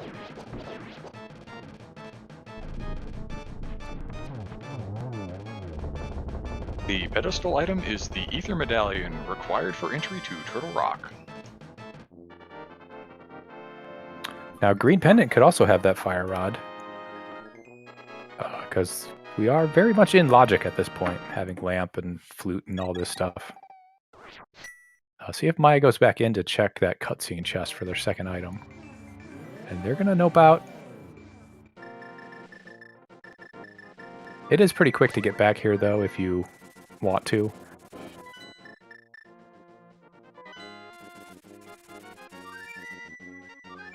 That is an interesting choice. If you're missing the Fire Rod for TR, You're locked out pretty quick under most circumstances, but there are key layouts that could let you go all the way to Laser Bridge looking for it.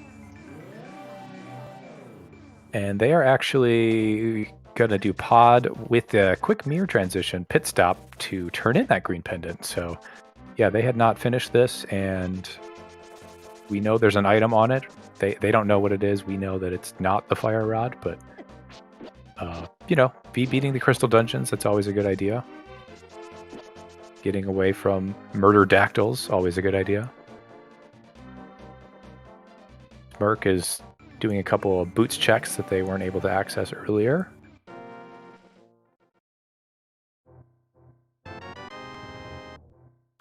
And there's that fire rod. Yep, fire rod on the green pendant. That is go mode for Maya. Just needs to go take all 3 of those pendants over to the pedestal. Probably going to go ahead and clear out pod first, already being in the area, but pick up the ether coin off the pedestal and is going to be rushing bosses at that point. Yeah, so looks like Smirk is going into Dark World here. If they, you know, do Mire before some of these other pendant dungeons, they could kind of go mode those if they are able to check pedestal. But looks like they're going to be doing Smith Chain, I believe. Coming down here to get the frog and go to Light World, and he turns into his normal avatar of the blacksmith.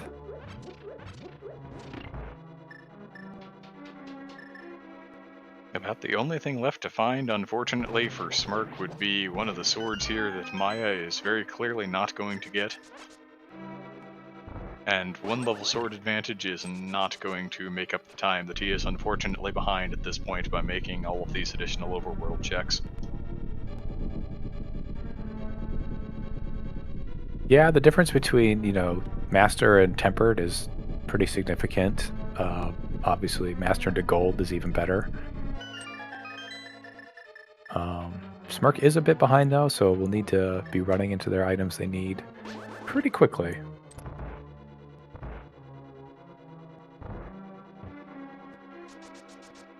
Of course, from Smirk's perspective, any of these checks he's making could also be the Ether Medallion, so he knows that he has 2 items left floating around out here somewhere.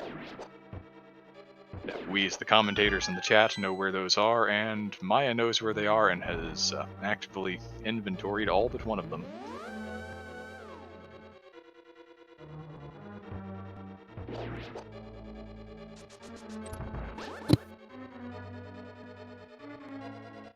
Blacksmiths trade 10 rupees for a piece of heart.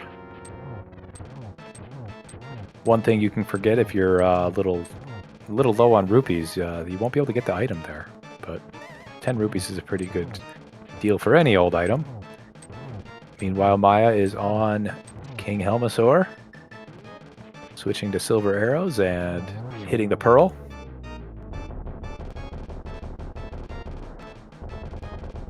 One shot to the jewel, going to be rewarded with 3 bombs, which are not going to do anything for her, but crystal number 6, which I'm sure that, 5 rather, crystal number 5, that she desires very much. Yeah, now going to be able to route Skullwoods into Quick Mirror and getting that Ether Medallion, so pretty nice routing there.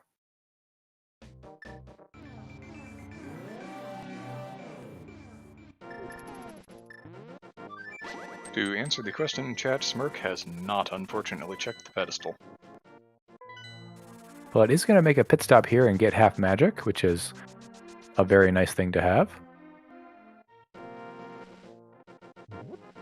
That was that thing we were talking about earlier. You're carrying the purple chest around anyway. You are kind of sort of in the area, so, you know, now is the time. If you wanted to do it, this is the time to get it.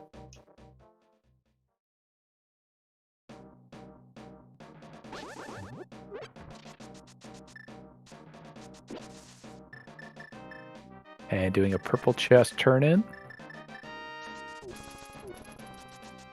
Another piece of heart. And wondering where do I go next? The items I have, looks like they're using the medallion to, going to use that Bombos medallion to go into Misery Mire.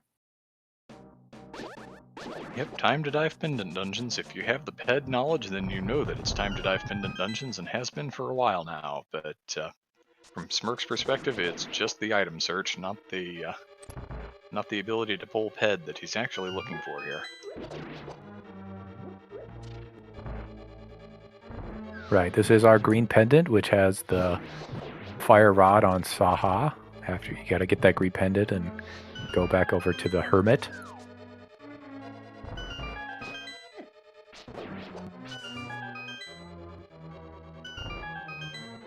Maya getting bunny beamed. I don't know what that bunny beam sprite or that bunny sprite is. Oh, just missing the wall master there. Nice dodging. That one tends to time out fairly well, but yes, that one did look close.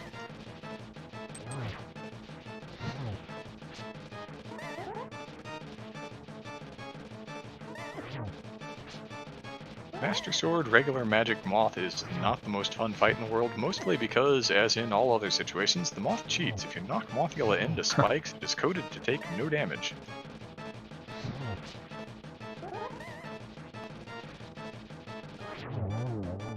Ah, final spin to get the moth down.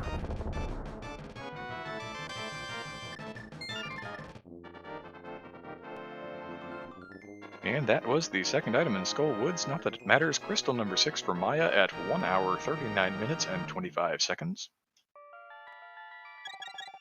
We'll see a quick mirror here for the pedestal pole. Has already checked it, knows exactly what's there, and knows that she wants it. Smirk is not going to the boss, but instead going to the fishbone room? Yes, Smirk likes to avail himself of fishbone strats. There was some talk in one of the Discord channels on the Challenge Cup Discord beforehand of exactly what the meaning and purpose of this room is in standard and open mode seeds without any kind of door rando or key drop shuffle attached, and did not have enough time to get some practice in on the alternate strats beforehand, so is going with what feels comfortable to him. Ah, got it. All right. Getting the key out of the fishbone room and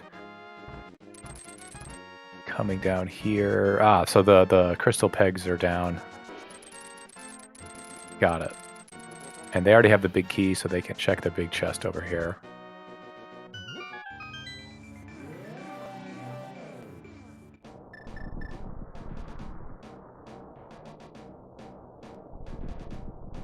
So if you're always looking for a key,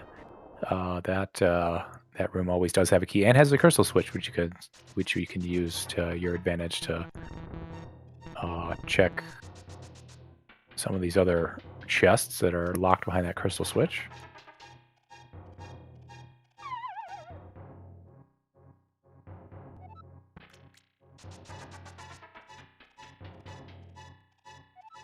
And getting a fair number of keys to get through Meyer. Meyer said, "You went out of your way for one key.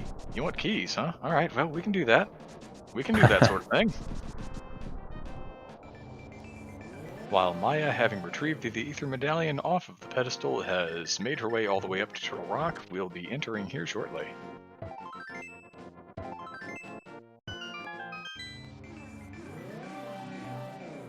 Looks like Smirk is going down to the cutscene chest, so we will find out what that second item is in Misery Mire.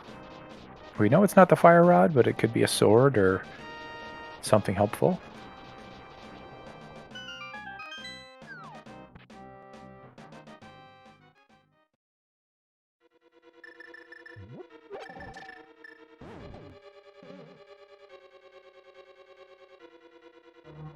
And it looks like we're going to get a good half and half lighting from Smirk here. Yep, plenty of time. That can be a little tricky, but as long as you move with some purpose, you're going to get through that no problem. I got a compass there, so definitely going to be a key over here and hopefully a second key or the big key.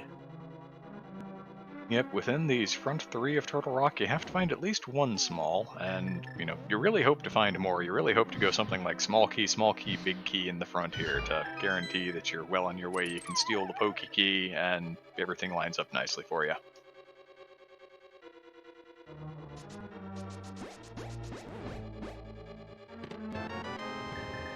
And one key and the big key. Like to see that.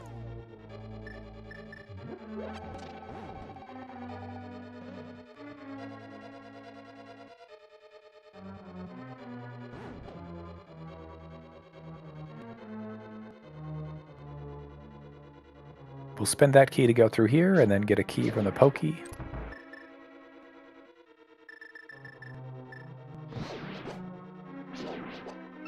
And we'll then have to deal with the chain chomps, and that chest is going to have to be a small key as well.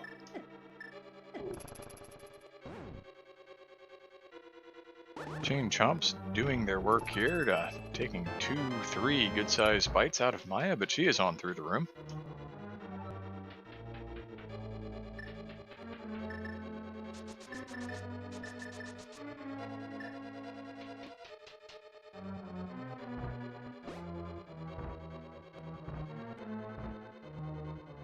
While Smirk has made his way through the dark portion of Misery Mire and is going to go have a visit with Vitreous.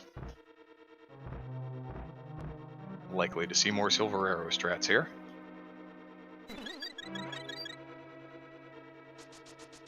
Yeah, gotta be careful when you do have Quick Swap enabled to not use the mirror. Gonna menu over here to Silver Arrows. Had the thought to do dash strats, but the Master Sword does not do a whole lot of damage here. The Silver Arrows are definitely the way to go if you're not on Tempered. Yeah, sometimes you can use the Cane of Safety there to do some additional damage, but Silver Arrows is proving a little bit more effective.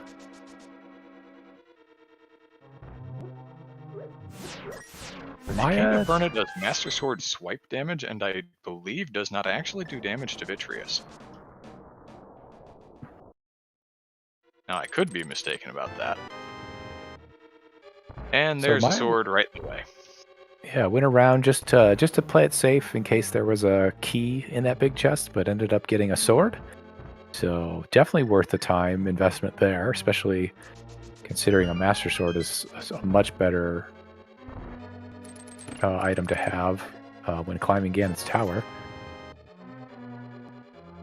And gonna have to spend our last key here, so there's gonna be a key on Laser Bridge.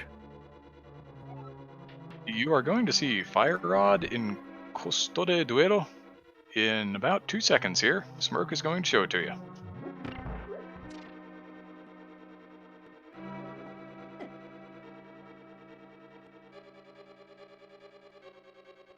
Unfortunately for Smirk, his search for the Ether Medallion is going to continue. Yeah, they will definitely beat Mothula here, and hopefully they check the PED. They do not have Ice Palace complete, so they won't be able to get the medallion right away, but I think that might actually put them in no mode at that point when they do read that pedestal text. And Maya finding that last small key in the second chest of Laser Bridge. The first one was the bug nut. We can do Swaggin' him too, if so inclined.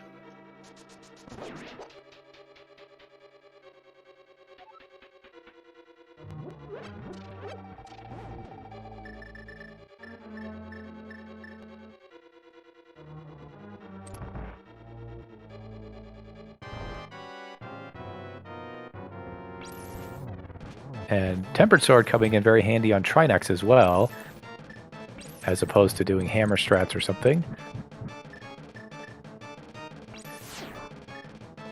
Now Maya running out of magic here, but I know they do have a blue potion that they bought earlier. Getting sniped by the main head there.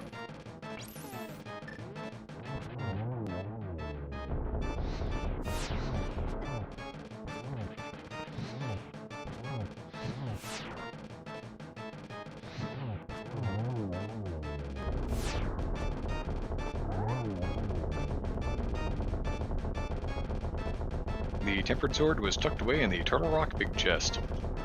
Right there in the middle of the way. All you had to do was not try to short-circuit the loop there. And Maya has defeated Trinex. That is their 7th crystal. So it is time for the big key guessing game. There's 22 locations in Ganon's Tower where the big key can be.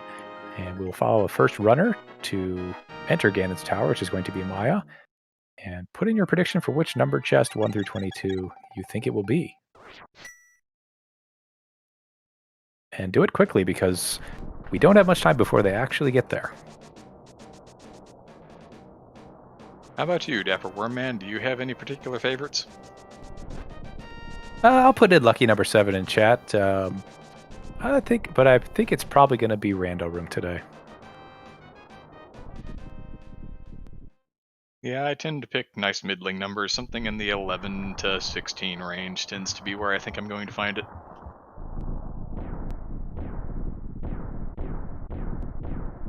And as they enter, we will stop the bot and eventually see who gets those valuable internet points.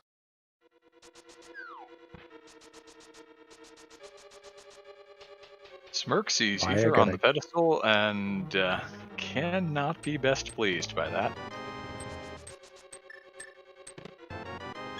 Yeah, and gonna flute over and I think do Ice Palace right away. That is their last pendant. Now the advantage here is that already having the fire rod in hand, Smirk can absolutely go mode this dungeon. There is not a need to stop for anything, especially with Icebreaker. You can just go back and hit that switch to make sure that everything is in the proper order and then check nothing. Yeah, and probably gonna have an easier time on Cold Stare with a Master Sword, a Fire Rod as well, as opposed to the Master Sword fight that Maya had to do.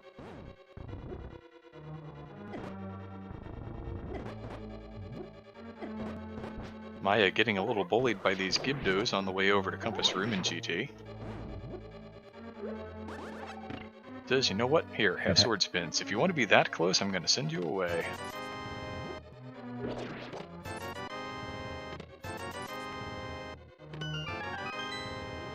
Finding another bottle there of green goo. That'll come in handy considering they don't have half magic. And getting a key and mirroring out. It's a good way to ensure you're not going to run out of keys if you do some weird shenanigans.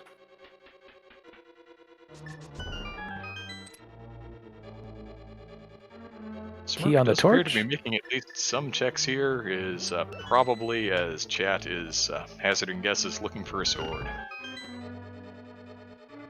Yeah, that's not a bad idea.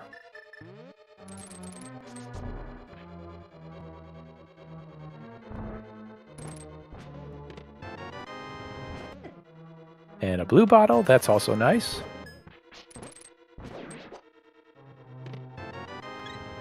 Killing the Stolfos.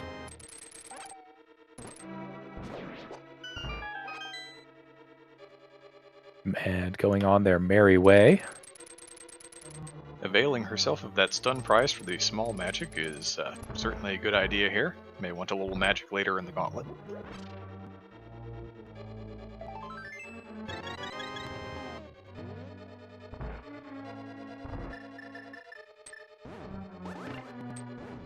And nice use of the Samaria there to control when the crystal switch switches.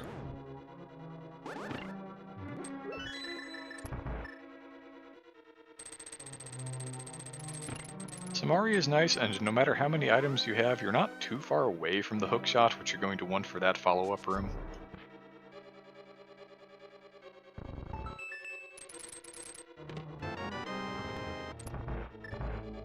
Maya finding some bombs, and the Fire Snake room is still full. They still don't do anything for her. The search for the big key continues.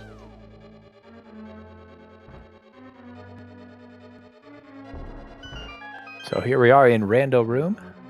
4 chests here.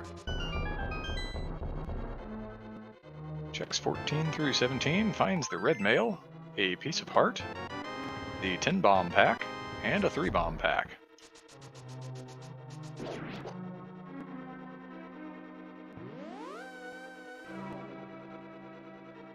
And moving on, there's Bob's chest, there's Ice Armos that has 3 chests behind it, and there's also the often delayed tile room.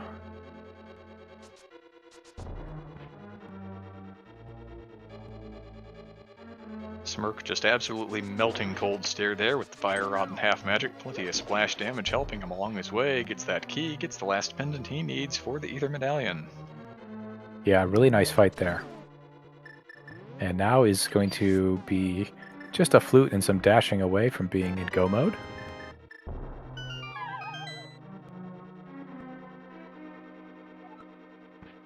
Bob's just not paying out. Maya going to fight Armos. On ice. Silver arrows make this pretty nice. The ice physics being unkind, the jumping Armos also being unkind, but, the red mail kind of cleans up most little ancillary damage hits you happen to take. And bombs, and the big key. There we are, big key in check number 21 today. 21, and congratulations to Scupula with the correct guess.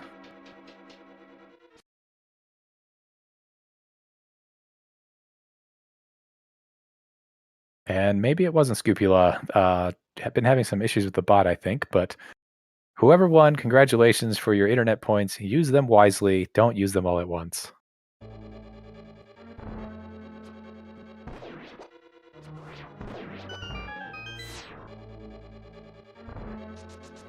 Smirk is at 154.30 in go mode. Gonna rush off to Turtle Rock.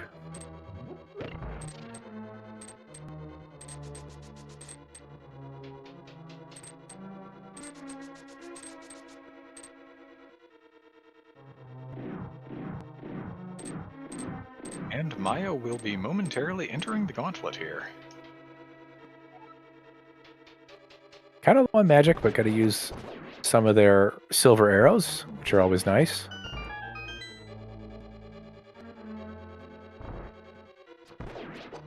Silver arrows are good, they get the job done against most things. The trick in a lot of cases is the travel speed of the projectile is lower than the fire rod, and sometimes things like those Stalcos just get out of the way.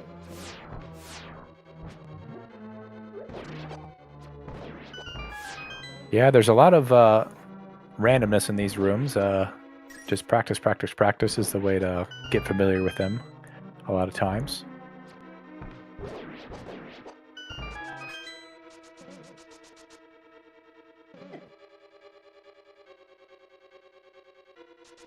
And off to Landmo 2 with those silver arrows. Should be pretty quick. There's 1, 2... Oh, missed the third one. Kind of went the wrong way there. Gonna set up a spin here.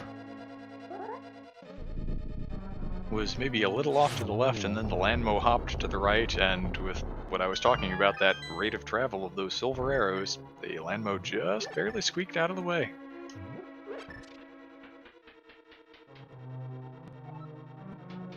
A nice quick Riz Robes 1. One of the most satisfying rooms in the game. You just walk in, plop that Samaria block down right in the middle, light it off, and it works like a charm every time.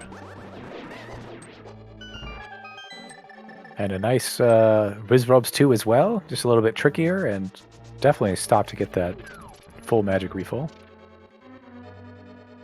The placement and timing on Wizrobes 2 can be a little tricky. Sometimes if your inputs are not exactly what you need them to be, you can place the block in the wrong position and not hit all of them. And then you still have to get up into that top right-hand corner and hit that one with your sword or whatever else you're going to use. So, a little more tricky, but still a lot of fun.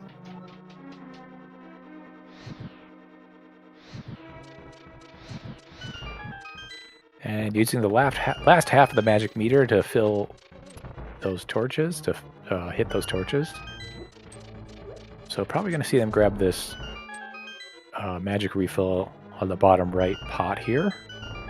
Don't need the chest, already got tempered sword, already got silver arrows, already got red mail. And saw the half magic in the early game on the library, knows that it cannot be that. The only thing that it could really be that Maya-Neko would want at all would be the 4th bottle.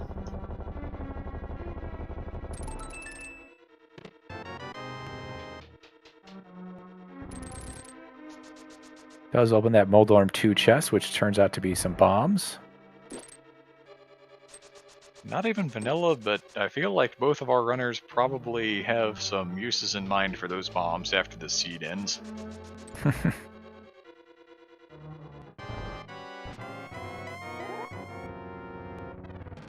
Smirk getting the key and moving on farther deeper into Turtle Rock.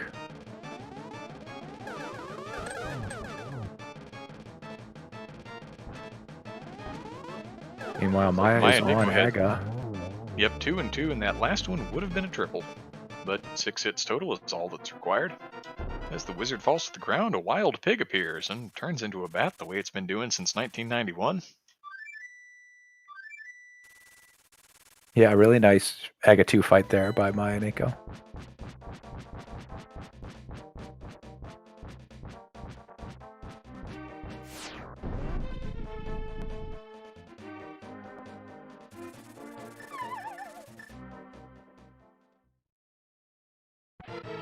Down into Ganon, trying to get the 1-1 here. Sets up for a double spin. And Ganon didn't go low enough for some more double spins, but we will probably do a 2-1 here. Using that cape. And if you're slashing enough, the cape actually doesn't run out or just sort of drains a little bit slower. One of the many situations where the game does not really like to do more than one thing at one time. Mark getting their tempered sword. I'm sure they are happy about that.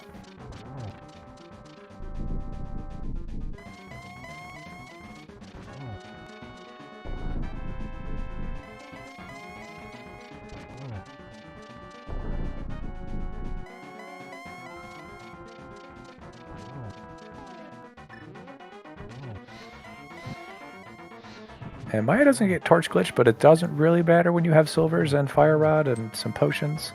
3 arrows, and there's the 4th silver arrow into Ganon. As those 4 silver arrows go into the pig explodes. Maya-Neko is standing there with the sword raised high in the air as the fanfare plays, just awaiting this bridge to appear as soon as she crosses it. That will be the end of Ganon's reign of terror.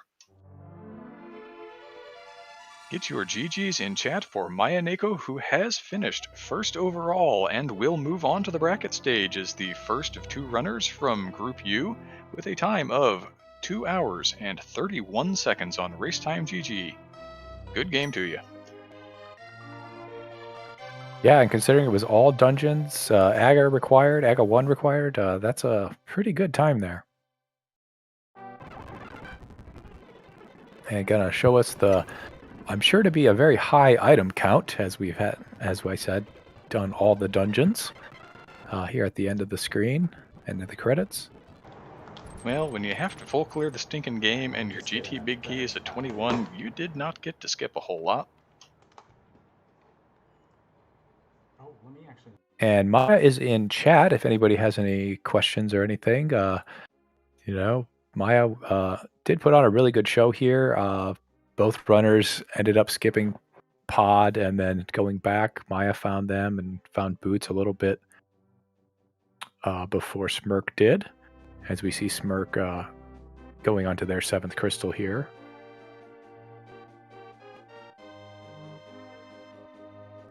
And Maya wondering who rolled the seed for us. Usually it doesn't matter who rolls the seed. It was Saha who put all the items where he did. So not to put too much blame on Siberian there for typing in the command. The bot will do what the bot will do. And there we see it, that collection rate 182 out of 216. Yeah, that includes 21 chests in Ganon's Tower and going through all the dungeons.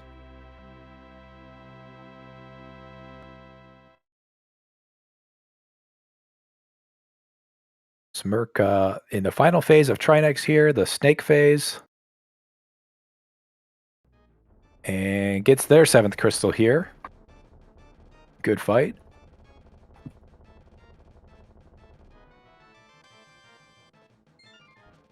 I will say, while we wait for Smirk to finish that crystal catch and head over to the tower, hopefully everybody enjoyed the show that our two runners put on for you today. Maya-Neko, smercjd. Congratulations to Maya-Neko. Smirk is not done. This is a double elimination tournament.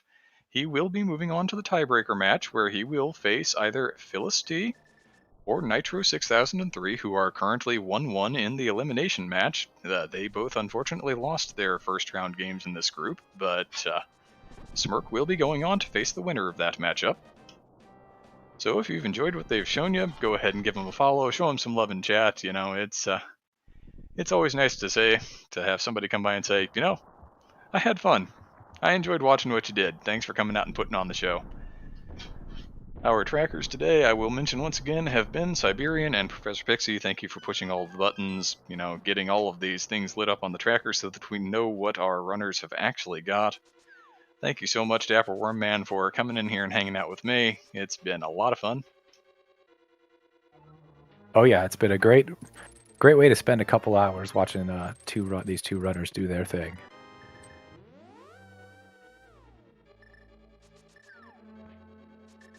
As we see, Smirk is going to be running through again this tower here, trying to find their big key. There I am. And speaking of, we appear to have been joined in the booth by smercjd. Smirk, good game to you. Hello, thank you guys. Good game. Good game to Maya. I know she wasn't going to join the interviews today, but I think she might be in the Twitch chat. So good game to you, Maya. Very well done. Yeah, she is down there. That was quite the seed. Had, you know, Aga required, pedestal, so really all dungeons. Not even oops all dungeons. It was required, hard, all dungeons. So the funny thing about it is our first race was also an oops all dungeons. It was Aga required, pet seed as well, and it's just like, oh my gosh, why does this keep happening? At least this time it wasn't a bomb start. The other two have been bomb starts. But before all that, I did want to say thank you to the comms first real quick, and to the trackers, and to the whole team. You guys, thank you so much for holding this, for doing the restream, and for taking care of us runners and stuff like that. So I appreciate that a lot. You guys are awesome. Well, thank you for saying so. The pleasure has been ours to be watching this race. It was really interesting. You know, you guys had quite a bit of divergence at some of the times, but ended up retracing each other's steps, of course, as tends to happen. So we did enjoy watching this one. I feel like I had this like small inkling to go to pod early on. Like after Aga, if I had gone straight to pod, and then like knowing the hammer was up there on Hylia, I bounced out of pod right away. Even at that point, if I had just like done the rest of pod that I could, I would have had to redo that stuff anyway, right? So I would have gotten the boots sooner, especially if I had done it the very first time I was in the area, like when I went up into Catfish. So that's one of the big differences when you guys did both. You both pushed off pod later and chose to do the West Dark World, which we both, you know, we were thinking that was a smart play. But Maya did go into the back of pod, and you know, you had not done that. I don't think it made a huge difference. Obviously, boots add up over time, but there wasn't really anything locked behind boots, I don't think, except half magic. Obviously, desert wasn't. So yeah. She did find the gloves a little bit earlier. You were a few minutes behind there, but but finding boots late always feels bad. I've been there. Yeah. Boots and mitts. Those are the later things. And then I can't even remember where the fire rod was now, but it just was like I didn't want to go check the pedestal until after, like, because I knew I'd have to do Skull Woods at some point. And so I put off the pedestal, and then when I finished Skull Woods, I was like, of course it's a pet seed. Why would I think anything else, you know? But it was a really fun race. It was a really fun seed. It was a little bit frustrating because, you know, it's like, man, pet seed, all dungeons again. But it's good. It's good practice. I'm still new, so I'm still learning a lot of things, and that's definitely good for me to learn. Well, yeah, that's great. I mean, we're all learning all the time, and we can always get better. So the tournament is not over for you yet. You will be moving on to the final round of the double elimination. And you had obviously defeated Nitro 2-1, and Maya defeated Philistine, but one of them will be moving on to face you. So hopefully that'll be a good matchup here to wrap up Group U. Yeah, I'm excited for those matches. Everybody in this group has just been amazing. Everybody's sweet, everybody's nice, everybody's considerate, and I think it's good that we've made these connections through the groups and Challenge Cup. So that's really fun too. For sure.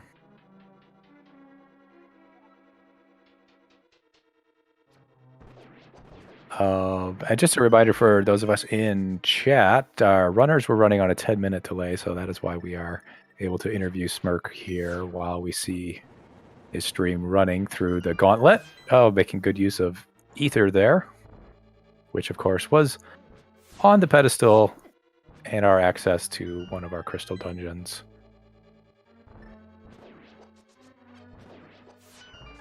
And yeah, really taking care of these rooms. Fire rod there.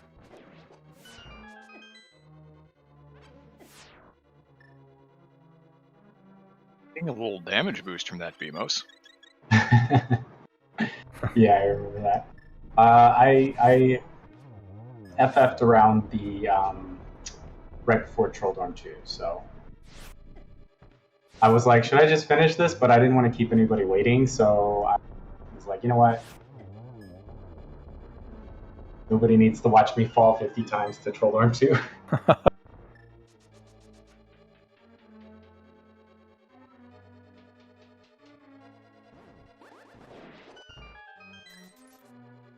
And yeah, just speaking from what we were talking about earlier, I know from personal experience, I always make the wrong decision when I choose to do pod or to use that hook shot and go to the West Dark World. So it happened in my race the other day, and having watched this, I think I'll have some thinking to do the next time I get a seed that has a AGA required and not completable pod right away. I do think that this one made a lot of sense since both of the runners had already seen that hammer, and you're going in there without the ability to complete it. Maybe you just go ahead and hope that your gloves are over there on the west side of the Dark World, and instead they were in pod this time. That's just going to happen. Rando is going to rando you every once in a while. Yeah. I mean, wherever gloves would have shown up, the smart thing was probably just to go immediately get the hammer, since it opens up so many dungeons and overworld areas. Obviously, when you're in a dungeon, the strategy changes a little bit, but that was at least it showed it to you. It said, "Here's the hammer," just a little carrot to dangle in front of you, instead of putting it in some chest that you just walk by. We were wondering if gloves were going to be in the Hera big chest, which you did go and invest that time to get the big key and just make sure that you got the second item out of Hera, where Maya did end up skipping that. And I see where you pause here. This is probably you FFing, which is totally understandable. You've just come in second place here in this matchup, which was quite a seed here. But thank you for spending time with us and running the seed for us. Yeah, just want to reiterate that I'm really thankful for you guys, the commentators, the trackers, the chat participating against Maya. It's an incredible race. She did an incredible job. This one, I think she did it in 2 hours, and that's so fast, and that's awesome. So congrats to her on winning this one and winning the group. So she's through to brackets, and that's big congrats to her. And again, looking forward to my matchup against either Nitro as the rematch or Philistine. as a brand new match. So thanks again, and yeah. Yeah, thank you. This is the 2021 Challenge Cup. There are many more matches to go. You can click the link there in chat to find the challenge bracket. We are in group stages right now, and brackets will be starting in about 9 days. But there's much more rando to come, and be sure to follow these runners. They put on one good show for you today. And reiterating, thanks you again to our restreamer Siberian, Tracker Siberian, and Professor Pixie. And thank you to my co-commentator, Maya-DM. I've been Dapper Wormman. I believe we are sticking around to Raid, so if you'd like to watch some more rando action, please stick around. Maya-DM, any parting words? I do believe you have fairly well covered it. Dapper Wormman, thank you so much. It has been a pleasure here in a couple of hours. Siberian, Professor Pixie, thank you for all the things you've done for us behind the scenes. To everybody who showed up to watch, thank you so much. You know, it is a decent amount of work to put these things on. It is an all-volunteer force. If you are interested in joining said all-volunteer force, you are absolutely welcome to do so. You can get onto the Challenge Cup Discord, request the proper roles, and you will get pings when we are looking for comms trackers. If you happen to have some restream experience, you can talk to them about that as well. But with that, I believe we should be turning this back over to Siberian for a few final thoughts from the restreamer for the CSR channel. And that will do for this match in Group U. Thank you so much for coming out, everybody. And before we're going to raid Andy, who is racing Kelpsy with A Link to the Past randomizer crowd control for Charity St. Jude. So definitely a worthy target for raiding. And next up on ZSR, we have at 7 PM Eastern the Ocarina of Time randomizer Freaky Friday race, and at the same time at 10 PM Eastern, we have another A Link to the Past randomizer Challenge Cup match planned of Group V, Amarith Alterna versus HXC Jeddas. I hope I said it right. And at 9 PM Eastern, we have A Link to the Past NMG tournament match. Loser bracket round 9, Link Orange versus Void. Again, thank you very much for watching, and see you next time on CSR. And also make sure to check our schedule of CSR to see more Zelda content. Here we go. And with that, see you next time.